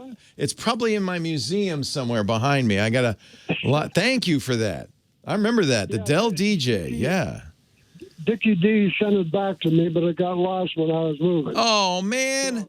Oh, so we didn't keep it. Oh, I remember that, though. Yeah, thank you. That was very generous of you. I had some good Louis Prima music on there, but I managed to transfer it, so I saved all that before it got lost. I'm just a gigolo, and everywhere I go. Yeah. Yeah. Hey, I got a problem with, I know you don't like Facebook much anymore, So when I go to my home page and there's like little windows at the top, and you go to open up a video from a friend or something, my screen goes completely black, and up pops the words, expand your browser window to see this story. Well, now, I already have my Chrome maximized. What do they mean by expand? I don't know. I've never seen that one. Yeah, it happens in Chrome as well as the Internet Explorer. But if I go to my iPad mini, no problem. The iOS system, excuse me, it brings the video up with no problem. So it's got something to do with Windows. Yeah. But you've tried going full screen. You've tried going full screen on the browser, and it's still black? Yeah, it's all black, except for it says expand your browser window to see this story. So there's two ways to expand your browser window. One way is just to press the expand button and it fills the screen, but that's not full screen. There's another, on almost all browsers, there's another setting, full screen, gets rid of all the toolbars, the menus, the tabs, everything, and the only thing on your screen will be the picture. I don't have Facebook anymore, so I can't tell you, but the chat room says, oh yeah, I've seen this one. Go to full screen. So look in the browser view menu. Sometimes it's in the edit menu. They move it around. But look for full screen and try that. Because then full screen, no controls are there. This is a silly thing. I don't know why Facebook's doing it, but I don't know why Facebook does a lot of things. And I completely understand why you're on it, Bob. I mean, that's probably how you see the grandkids and keep in touch with friends and old high school girlfriends and all that stuff. I couldn't bring myself to support them. I don't have Facebook. I don't have an Instagram account. I don't have WhatsApp. I don't want to give Mark any of my, he doesn't take any money, but I don't want to give him any of my information either. That's better than money from Mark's point of view. So I can't really, I've never seen this. Never saw it when I had Facebook. But all I can do is tell you the chat room says they have seen it. Somebody in the chat room says, yeah, it's happened to me. Yeah, Kilo Tech is in the chat room. He says, you got to go full screen, not just expand it. They should have given you a better term for that. You got to go full screen. Look for that setting in your browser settings. Our show today brought to you by, our podcast, brought to you by Monday.com. Do you know about Monday.com? Oh, you got to learn about Monday.com. We just started using it, and I'm blown away. Monday.com is a team management platform that is perfectly timed for today's teams because they're not all together anymore, right? You can't have stand-ups every morning. You can't run over see what Joe's working on. Or how Sally's got, what has she got the design done yet? No, we're all distributed all over the place. This is the wave of the future. Thank goodness there's Monday.com. It lets teams manage, plan, and track work in one centralized place. It helps you collaborate with your teammates. It helps you track everything your team's working on wherever you are in any industry. And they have templates for every industry, including, I was shocked, podcasts, but everything. Big or little businesses. And big or little teams, whether you work on a team of 5 or 5,000, Monday.com is the easiest way to keep everyone connected and on track. And with so many employees working from home now, Monday.com is a project management platform that makes effective teamwork possible anywhere. You're going to be really glad you started using Monday.com. One of the things I liked about it, when somebody tells me about a new way of doing this, I always say, well, I want to migrate everything over. You don't have to. You keep using your existing go-to tools. For us, it was Zoom and Slack, email, calendars, Google Docs, especially Google Spreadsheets. We use a lot of those. No problem. No code automation takes all of that data and puts it into your Monday.com dashboard. And by the way, the dashboard can be however you work best. You can have a Gantt chart if you want, a timeline. Some people like Kanban boards. You can have tables, whatever you want. Eliminates check-in meetings because you always know what's going on. You can easily track and manage work so your team knows who's doing what and when. Everyone's connected because there's a single source of truth. That's great too. If you're a manager that I like to be this way, driven by data. A lot of times you're guessing, right? Not with Monday.com. That dashboard is always up to date, always has all the data you need so you can make your decisions based on the real-time facts, not guessing. I love that. You'll increase productivity and efficiency. It facilitates transparency. There is no mysteries. There's no what's Tom doing today? I don't know. Do you know? I don't know. No, it's all there. And I love it that they have these great onboarding specialists. I have to say, I recommend you do this. When you sign up at Monday.com, you join the 100,000 teams already using it. You can ask for help with an onboarding specialist. We had Eddie, he was great, who knows Monday.com like the back of his hand, in and out. And we said, we want to do this, we want to do that. How do you do that? He set us all up. It was really great. But you won't take any time, though, because they have templates for every industry. And so you can get up and running in minutes and then refine it over time if you want, or use Eddie. No, you can't have Eddie. He's mine. But okay, you can have Eddie if you want. Change the way you work online. Let Monday.com take care of what slows you down. Free up time to focus on the things you got into business to do in the first place. Don't be managing all this stuff. Let Monday.com do it. There's a free 14-day trial waiting for you right now. Monday.com/twit. Free 14-day trial. Monday.com/twit. We thank Monday.com for making the Tech Guy podcast possible. And not just, with the ad, but also on Monday.com. And we thank you for supporting the podcast, for supporting us by going to Monday.com/twit. Monday.com/twit. Now back to the show.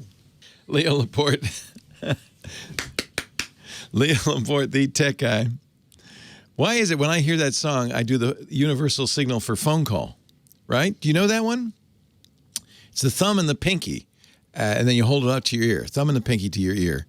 Kind of like the hang loose bra, but only it's held. I just realized, though, if you're under 25, somebody does that to you, that you have no idea what they're doing, because when's the last time you saw a phone that had an ear cup and a mouthpiece, right? All my phones are flat, Dad. What's that thing you're doing? You should just do this. Just hold your palm of your hand up to your head and go, call me. Hotline. Call me. 8888, ask Leo. Jim from Oneida, New York. Hello, Jim. Hey, Leo. Call me.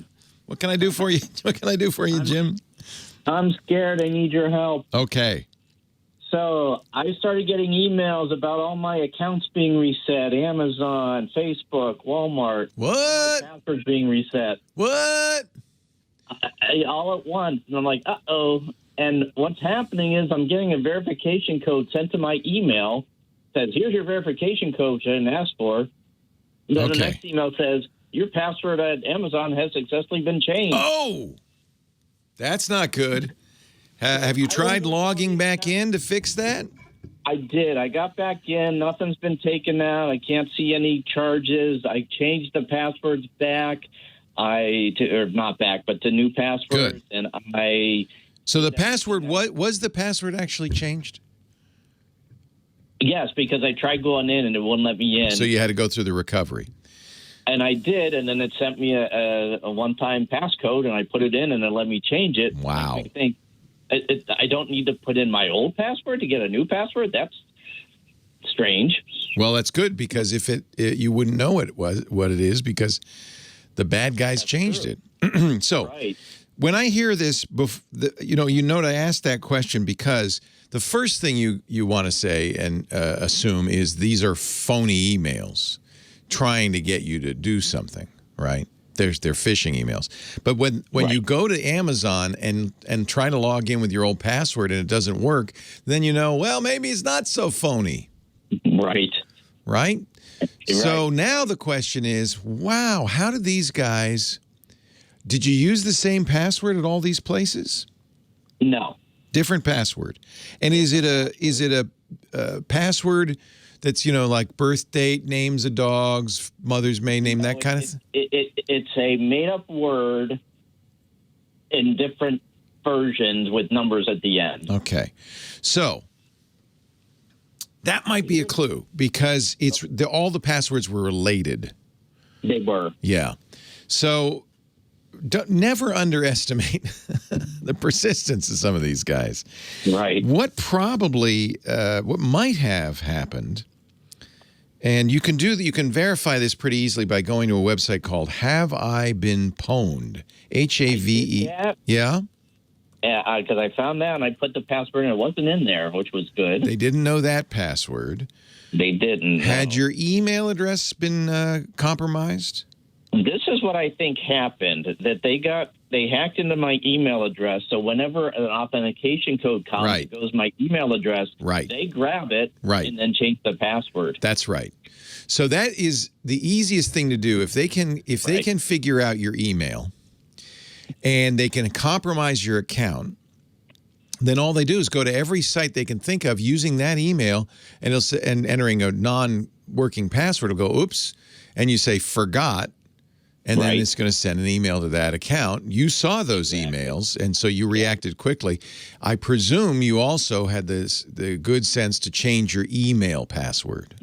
You know what? I did, and then I got another one and went, oh, crap. So here's what happened was I have Time Warner Cable, which is now Spectrum, and I changed my password, but it turned out I only changed my Spectrum password, not my webmail password, which now I just did that, so I might be okay at this point. Let's hope so. So I'm glad you acted before you called us because you acted quickly. Because what would normally happen once I get into your Amazon account, the first thing I'm going to do is change the recovery email and recovery phone numbers. Right. Then you can't get it back. Yep. Now, so luckily, I've been able to get in, and as soon as I get the email, I change it back, and I'm checking. And yeah, that's good. You got in right away, so that you got in faster than the bad guy could act. Here's what you do from now on. Right. Because you don't want to have to do this again. And everybody listening, I'm so glad. I know why you called. You called not because you needed help with your thing, because you fixed it. But, Jim, you're doing a great service to everybody listening because this could happen to you tomorrow. Not you, Jim, everybody else. Right. So it's really important to understand that. I think you nailed it. They hacked your email. They got into your email. And that might even not have been your fault. That might be something Spectrum Time Warner did. Sure. Or in the transition, or maybe they've been breached and they haven't told the world yet. There's all sorts of things that could happen. So here's what you do from now on. Stop using related passwords, number one. You do that. I understand why you do that, because they're easy to remember. Mm-hmm. Right? Ideally, you're using completely random passwords and distinct on every site. And the only way any human could do that is with a password manager. Right. There's lots of them. 1Password. Bitwarden. I use LastPass. That's our sponsor. I use LastPass. All right. But I don't let them make up a password. I make it up and then they store it. Start generating. They have a nice little password generator. That's a great idea. It'll still store it. The other thing that's really important is to turn on two-factor authentication, especially on your email, because then it doesn't matter what they do. They can't get in. Maybe they can get your password. They did, right? Or guess it, and they did. But without that second factor, now this is why, now you understand why two-factor should never be an email or a text message, because they can hijack your phone too with something called SIM swapping. Because if somebody really is going after you, they say, hey, we got a live one here, they can get that too. So you always want to use a two-factor authenticator program. Google Authenticator, my favorite is Authy. Turn that on everywhere you can, and that'll stop them next time. This is, boy, I'm so glad that you handled this so quickly. What's the name of the Google Authenticator or the Authenticator? Google makes one called Google Authenticator, which is perfectly fine. I use one called Authy, A-U-T-H-Y. That's from Twilio. They both do exactly the same thing. In fact, they'll generate the same codes. So it doesn't matter which one you use. So let me ask you a follow-up then. Sure. So in the midst of all this, I get an email that says, hi, and welcome to MyMail, the one app to manage all your email accounts. And I'm wondering, did they now sign me up for MyMail so that they can send my emails to other Possibly. accounts? Possibly. Possibly. So I may never know. You've stymied them. You stymied them, though. What? Yeah, so that's what they were doing. So you nailed it. They said, all right, now, next step in the process. We got in, but I don't want the recovery emails to go to the old email address because, you know, Jim's going to figure this out, and he's going to stop me. So I'm going to create a new account at MyMail. I'll have to do it through Jim's account so that I can move everything over. And then from now on, when I get into his accounts, I'm going to say, hey, change that recovery email to mymail.com. Right. So that happened on Friday, and then the email started changing, or the account started changing on Saturday, and then this morning. But I've been able to get in, change them. I turned on two-factor, the Google Authenticator for Amazon, because that's my biggest concern. Yeah. Although even with Amazon, it would be hard for them to do anything. Because Amazon is smart enough to ask for the credit card last four or the CCV or you can't. It's hard for them to order something through Amazon. They probably will try, but you've locked them out now. So I would go through everything, though. Go look at your bank, everything you can think of to make sure that hasn't happened, because you wouldn't always get an email, right? Right. I went to my bank account. So far, so good on those, but I think you nailed it. I think it's weird because you had that Time Warner parallel to your Spectrum account. I'm going to guess that was breached. That Time Warner account was breached. It had to have been, Yep, and it may not have been anything you did. It may have been poor security on their part. What a shock. And so, maybe it's time to get a new email address too or something. But you want to do everything you can. I think you're golden. And that's why two-factor is so important, because even if they get to this point, they can't get any farther with two-factor. Not everybody allows you to do it. That's the problem. I'm going to go use LastPass and have them generate the passwords, because you're right. All my passwords start with very similar. Yeah. And then numbers at the end. They're not, they'll try all sorts of brute forcing tricks. They're not geniuses though, but let's obviously not geniuses. They work for a living, but they're, so it's a good idea to try to make it stronger passwords, and two-factor is your best friend. All right. Well, I appreciate that. Hey, I'm so glad. You know what? You solved it already, but I'm glad you called, Jim, because everybody should hear this. Okay. This is really good. I want to know if there's anything else I should do, but I think the LastPass is my biggest Yeah. Well, I'm not saying they brute forced those other passwords. I think really once they got into your email, they just asked for recovery emails. They don't have to do anything. It's easy. Right. They're actually not very good because they were too slow. Yeah, they were. But I got an email from Netflix that said, "Did you just log in from Budapest?" Oh, those Hungarians, they're wily. It's almost always Eastern European teenagers. They're underemployed. They're smart. They've got good training. Yeah. Good. All right. Good work, Jim. Thanks for calling. Thanks so much. Take care. Bye. Just a little touch of love. Leo Laporte, the tech guy. 88 ask. Leo, I'm so glad Jim called because it's really important for everybody to hear how easy this is. The most valuable thing a bad guy can get is into your email, and it happens far too often. Sometimes it's not your fault. It's the email provider's not doing a good job. Yahoo, perfect example. For a while, Yahoo was so easily hacked that people's email got routinely stolen at Yahoo, and we later found out that they'd had a breach of more than 1 billion records. So when somebody gets into your email, now the process is they go to everything they can find and log in with that email. And if they try to log in and it says nope, that's the wrong address. By the way, that's a bad thing. When you log in incorrectly at a site, what you want is the site to say, I don't know that. I don't know who you are. I don't know that. Or, nope. You don't want them to say, oh, the email's right, but the password's wrong. It's not what you want. And you really don't want them to say, oh, close, but you need your password's off. Would you like to reset that? Websites should not give away that information. And you'll notice more and more as we become a little more aware of this, you'll go to a website and log in with, a typo in the password or a wrong email or whatever. And it won't say, oh, the email's wrong, but the password's right. It'll say, I don't know, the wrong person or something non-communicative. Didn't work. Don't give away anything. Don't help hackers. It's also bad when sites say, oh, that password's too long. Nope. Nope. You should allow long passwords, not 8 characters. They should be long. That's unfortunately a lot of older systems, especially with banks, are not very secure. But we can do a lot, use different passwords everywhere. Use really random ones, not ones that can be easily figured out.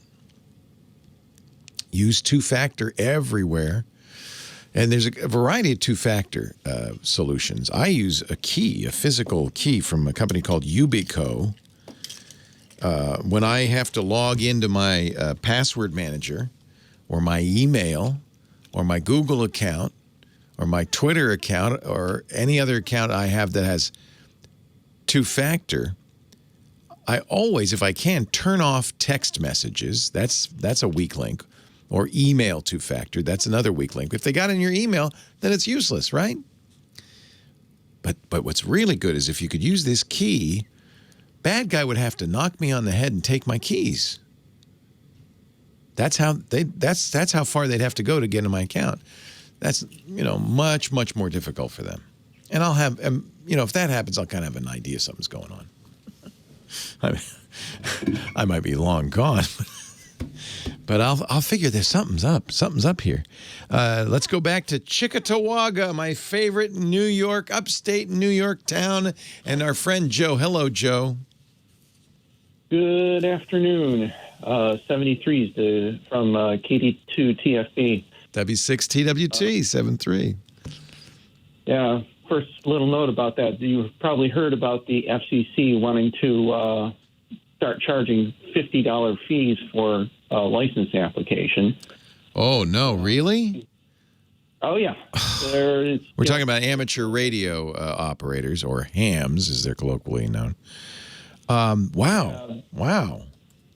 Seems a little excessive to me. I think 25 is plenty, but neither here nor there. I don't think they need to balance the federal budget on the backs of amateur radio operators, so I'm going to agree with you on there. So anyway, what I actually called was, I wanted to get a legitimate license key for Windows 10. I get this activate Windows Now all the time. Yeah. So look on Amazon and you'll see all kinds. Amazon always says buy, like buy Microsoft is the main one that always comes up. It's about $190 for Windows Pro. Which it's expensive. Yeah. Yeah, I want the extra features to be able to do security on that. I'm a computer professional, so I really want that. Yeah, no, and honestly, Windows Home isn't much cheaper anyway. It's like $130, so might as well spend the extra $50. Yeah. You'll also see other vendors that. Oh, my favorite was Microsoft, like transposed 2 letters from Microsoft. Yeah, I'm going to get it from Microsoft. And you'll see like Windows operating system and if my memory serves me, you have Windows 10, right? And it's saying you need a key. My memory serves me, you can buy it through Windows 10. You don't have to go anywhere. Yeah, but you go to the Microsoft store and they want like $200. I want to know, one, why are these people selling it for cheaper? And two, is it safe? No. So there's a bunch of things that can happen, especially if you buy it from Microsoft, which sounds a little suspicious, a little shady. It does. You might get first of all, Microsoft is getting rid of license keys. The way it works these days is once you have an authenticated version of Windows 10 on a machine, you'll never need a number again. You're entitled to it. So if you bought a new machine with Windows 10, you wouldn't get a license key. You don't need one anymore. And in fact, did that machine used to run Windows 7? No, built. So you built it, so you never had an operating system on it. Because these days, it's pretty easy to get a free upgrade to Windows 10. If you have Windows 7, you should be able to do that. But all right, so you got a blank disk. You put the demo version of Windows 10 on there, but after 90 days, it's going to say, "Hey, guy, you really got to pay for this." You can get OEM keys that are intended to be sold with a new machine. I really strongly recommend against this. Yes, they're less expensive, but they're not guaranteed to work. I think if you buy it from Microsoft, it's pretty much guaranteed not to work. The OEM keys, some computer manufacturers, OEMs we call them, original equipment manufacturers, will separate the Windows license from the hardware and sell them each separately, make a little extra money. But if anybody uses that key ever, it's never going. You can't reuse it, and it's technically a violation of the license fee. It used to be a very easy way to get a copy of Windows. Back in the Windows 7 days, you'd get the OEM license, and that would never be a problem. I think I would stay away from anything that's really inexpensive, because it's just too many you pay the $30, it activates, and then a month later, Microsoft wakes up and realizes 5 people have used that serial number and goes, "Yeah, none of you have real copies." Yeah, let's just say I've heard of a site where you can get keys for $35, and they're very. Everybody I've ever read about, they say, "Oh yeah, that's really sketchy. Yeah, it could stop work in 6 months." That's the problem. Yeah, it might work initially. So I'm just you're stuck. You got to pay what Microsoft wants you to. So. The nice thing is you'll own it now, and you'll never have to buy it again. Microsoft swears there are not going to be any new versions of Windows. This is it. So they force you to go to the cloud. Yeah. So somebody in the chat room saying if it's a physical certificate of authenticity with a number on it, that OEM key, and you're buying it from a distributor, they're supposed to sell it with hardware. Sometimes they don't. It will cost $140 to $160. He says that's legit, and that does sound more legit. That's when you go to Newegg, you can buy an OEM key to Windows. And the theory is you're going to buy it because you're building your own PC. And so you have to buy some other hardware with that. So that's probably, I think those are okay. Don't tell them I told you. Leo Laporte, the tech guy. Thank you for letting me be your tech guy. I really appreciate the privilege and honor it is to be here every weekend with you. Thank you so much for listening. Thanks to Professor Laura, our musical director. She does a great job. Let's get a little golf clap for Lady Laura. Thank you, Lady Laura. Thanks also to Kim Schaffer, our phone angel. Give her a golf clap for her, too. She's answering your calls. Most of all, thanks to you for being here, for letting me do this. I'm very grateful in this difficult time. I get to keep working, so I appreciate it. Thanks, too, to my team, most of whom who work at home now. James DeRuvo, tip of the hat to you. We bring in one engineer into my studio.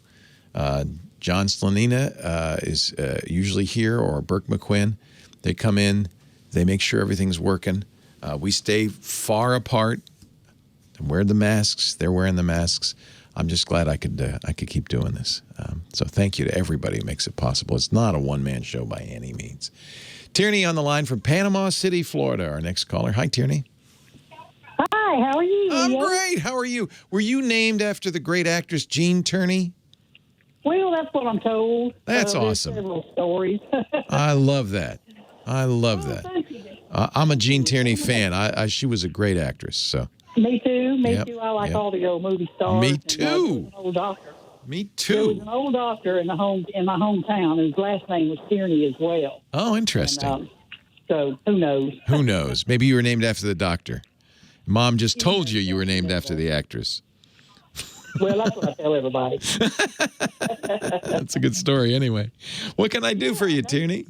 Well, I'm just so excited. Where to start? I wanted to tell you that I've been a fan of yours. I bought my first computer. It had Windows 98 on it. Oh, my goodness. Yeah. Wow. Wow. Didn't You know, even we have to just turn it on. we just celebrated the 25th birthday of Windows 95 a couple of weeks ago. Well, I got Windows 98 had just come out. So that was And it was a few brand years new. later. Yeah. Wow. Yeah. And I found you on cable TV, and oh my gosh, I couldn't even turn the computer on, and I went from that because of you to being the neighborhood fix-it gal. I love it. Oh, thank you. That's wonderful. What a great. Oh, I'm glad. Yeah, it is my fault. That's right. It was fun. Blame Leo. More, they're just too complicated, but you know, back then it was fun. Well, it's still fun, you know. It is. It is. They're a lot smarter than I am. They've gotten really amazing. We've come a long way in 20 years. It's really interesting. Yes, we have. Yeah. I called about a couple things. One, you had an episode one week about. Uh-oh, you're starting to break up. Get closer to the base station. Oh no, did I lose Tierney? Hello? Oh, you're back. Hello? Oh, I hear other people. Wait a minute, who's that? Hello? What? Is that your grandma's? I'm sorry. I lost you there for a second. Did your granddaughter just take the phone? What happened there? Yeah, I don't know what happened. I'm sorry. I thought all of a sudden Tierney turned into a little girl. She has my phone, and she wanted to hear me on the radio. Oh, that's so cute. What's her name? Her name is Gemma. Jenna? Yeah, Gemma. Demma. Yeah. Nice to meet you, Demma. So get closer to your base station because you're starting to break up a little bit. I think you got childcare duty, Tierney. I do. I babysit for a good friend of mine. Oh, nice. And we've been sitting here waiting for it to be my turn, so they're all excited. Oh, she's on the radio. They're on the radio. Yay. Yeah. But I don't know if you heard the part about I bought a solid state. It's still, unfortunately, Tierney, it's breaking up, and I can't understand you. I'm not sure if it's the I don't know what's going on. If it's a cell phone, if it's a cell phone, get closer to the window. If it's a cordless phone, get close to the base station. It's just not. It's not. I'm fixing to fix that right now. Is that better? It's a little bit, yeah. Yeah, I'm sorry. If your question's about phone quality, I can tell you need to work on it. I know. It might be I know what it is. The kids have fired up the computer so they can hear you on the radio, and all of a sudden it's cutting into your internet. Can you hear me at all? I hear you okay now. Go ahead. Okay, good. I'm so sorry. No, that's all right. I wanted to tell you that I bought a solid state hard drive recently because of one of your shows. Nice. And, I'm really liking it. Good. But I also wanted to tell you that you were talking about getting away from cable TV and that kind of thing. Oh man, that bill. For a couple of years. Well, it went from $150 down to like $50. Oh, I got to do that. Yeah. So you're just using the internet for all your TV now? I have a Fire Stick, and I use a VPN, and I'm loving it. Oh, you are a geek, Tierney. What's your fault? I tell you, I love it. Who's the internet service provider there in Panama City? Well, we have Comcast and WOW. I happen to have WOW. They had the better deal at the time. Good. I think they're all Good. about the same. But Good. I got 5G internet, and they're the 4G Fire Stick, and I love it. I won't never go back. Well, I'm so glad to hear that. Yeah. Yeah. Yeah. So you're lucky that you, unlike most regions of the country where there's only one cable provider, you have two, which is nice because that keeps them competing. Well, we have satellite, we have AT&T. Yeah, competition is the key on this to keep the prices down, yeah. Yeah, exactly. I did want to tell you, too, about when I used to listen to you back on Call for Help and all of that. Yeah. I lost you. Somehow or another, I lost you and hadn't heard from you in years. And Had no tech help nowhere. Oh, no. And I was coming home from this little gal's house one late Sunday afternoon, and I turned on my iHeartRadio to listen to my talk radio, and a commercial was on, and when the commercial went off, this man come on, and I recognized I know that guy. That's my tech guy. Yes. And I'm glad you found me. I'm so... Tierney, it's great to hear from you. Get back to the kids. Stay cool. And I'm so glad to know that you've been listening all this time. Thank you. It's my goal in life to one by one turn every person in this nation into a complete geek. And I think my job here is done. Thank you, Tierney. I hope you have a wonderful Labor Day. I hope you get to maybe take some I was going to say take some time off, but if you've been taking time off, I hope you get a job tomorrow.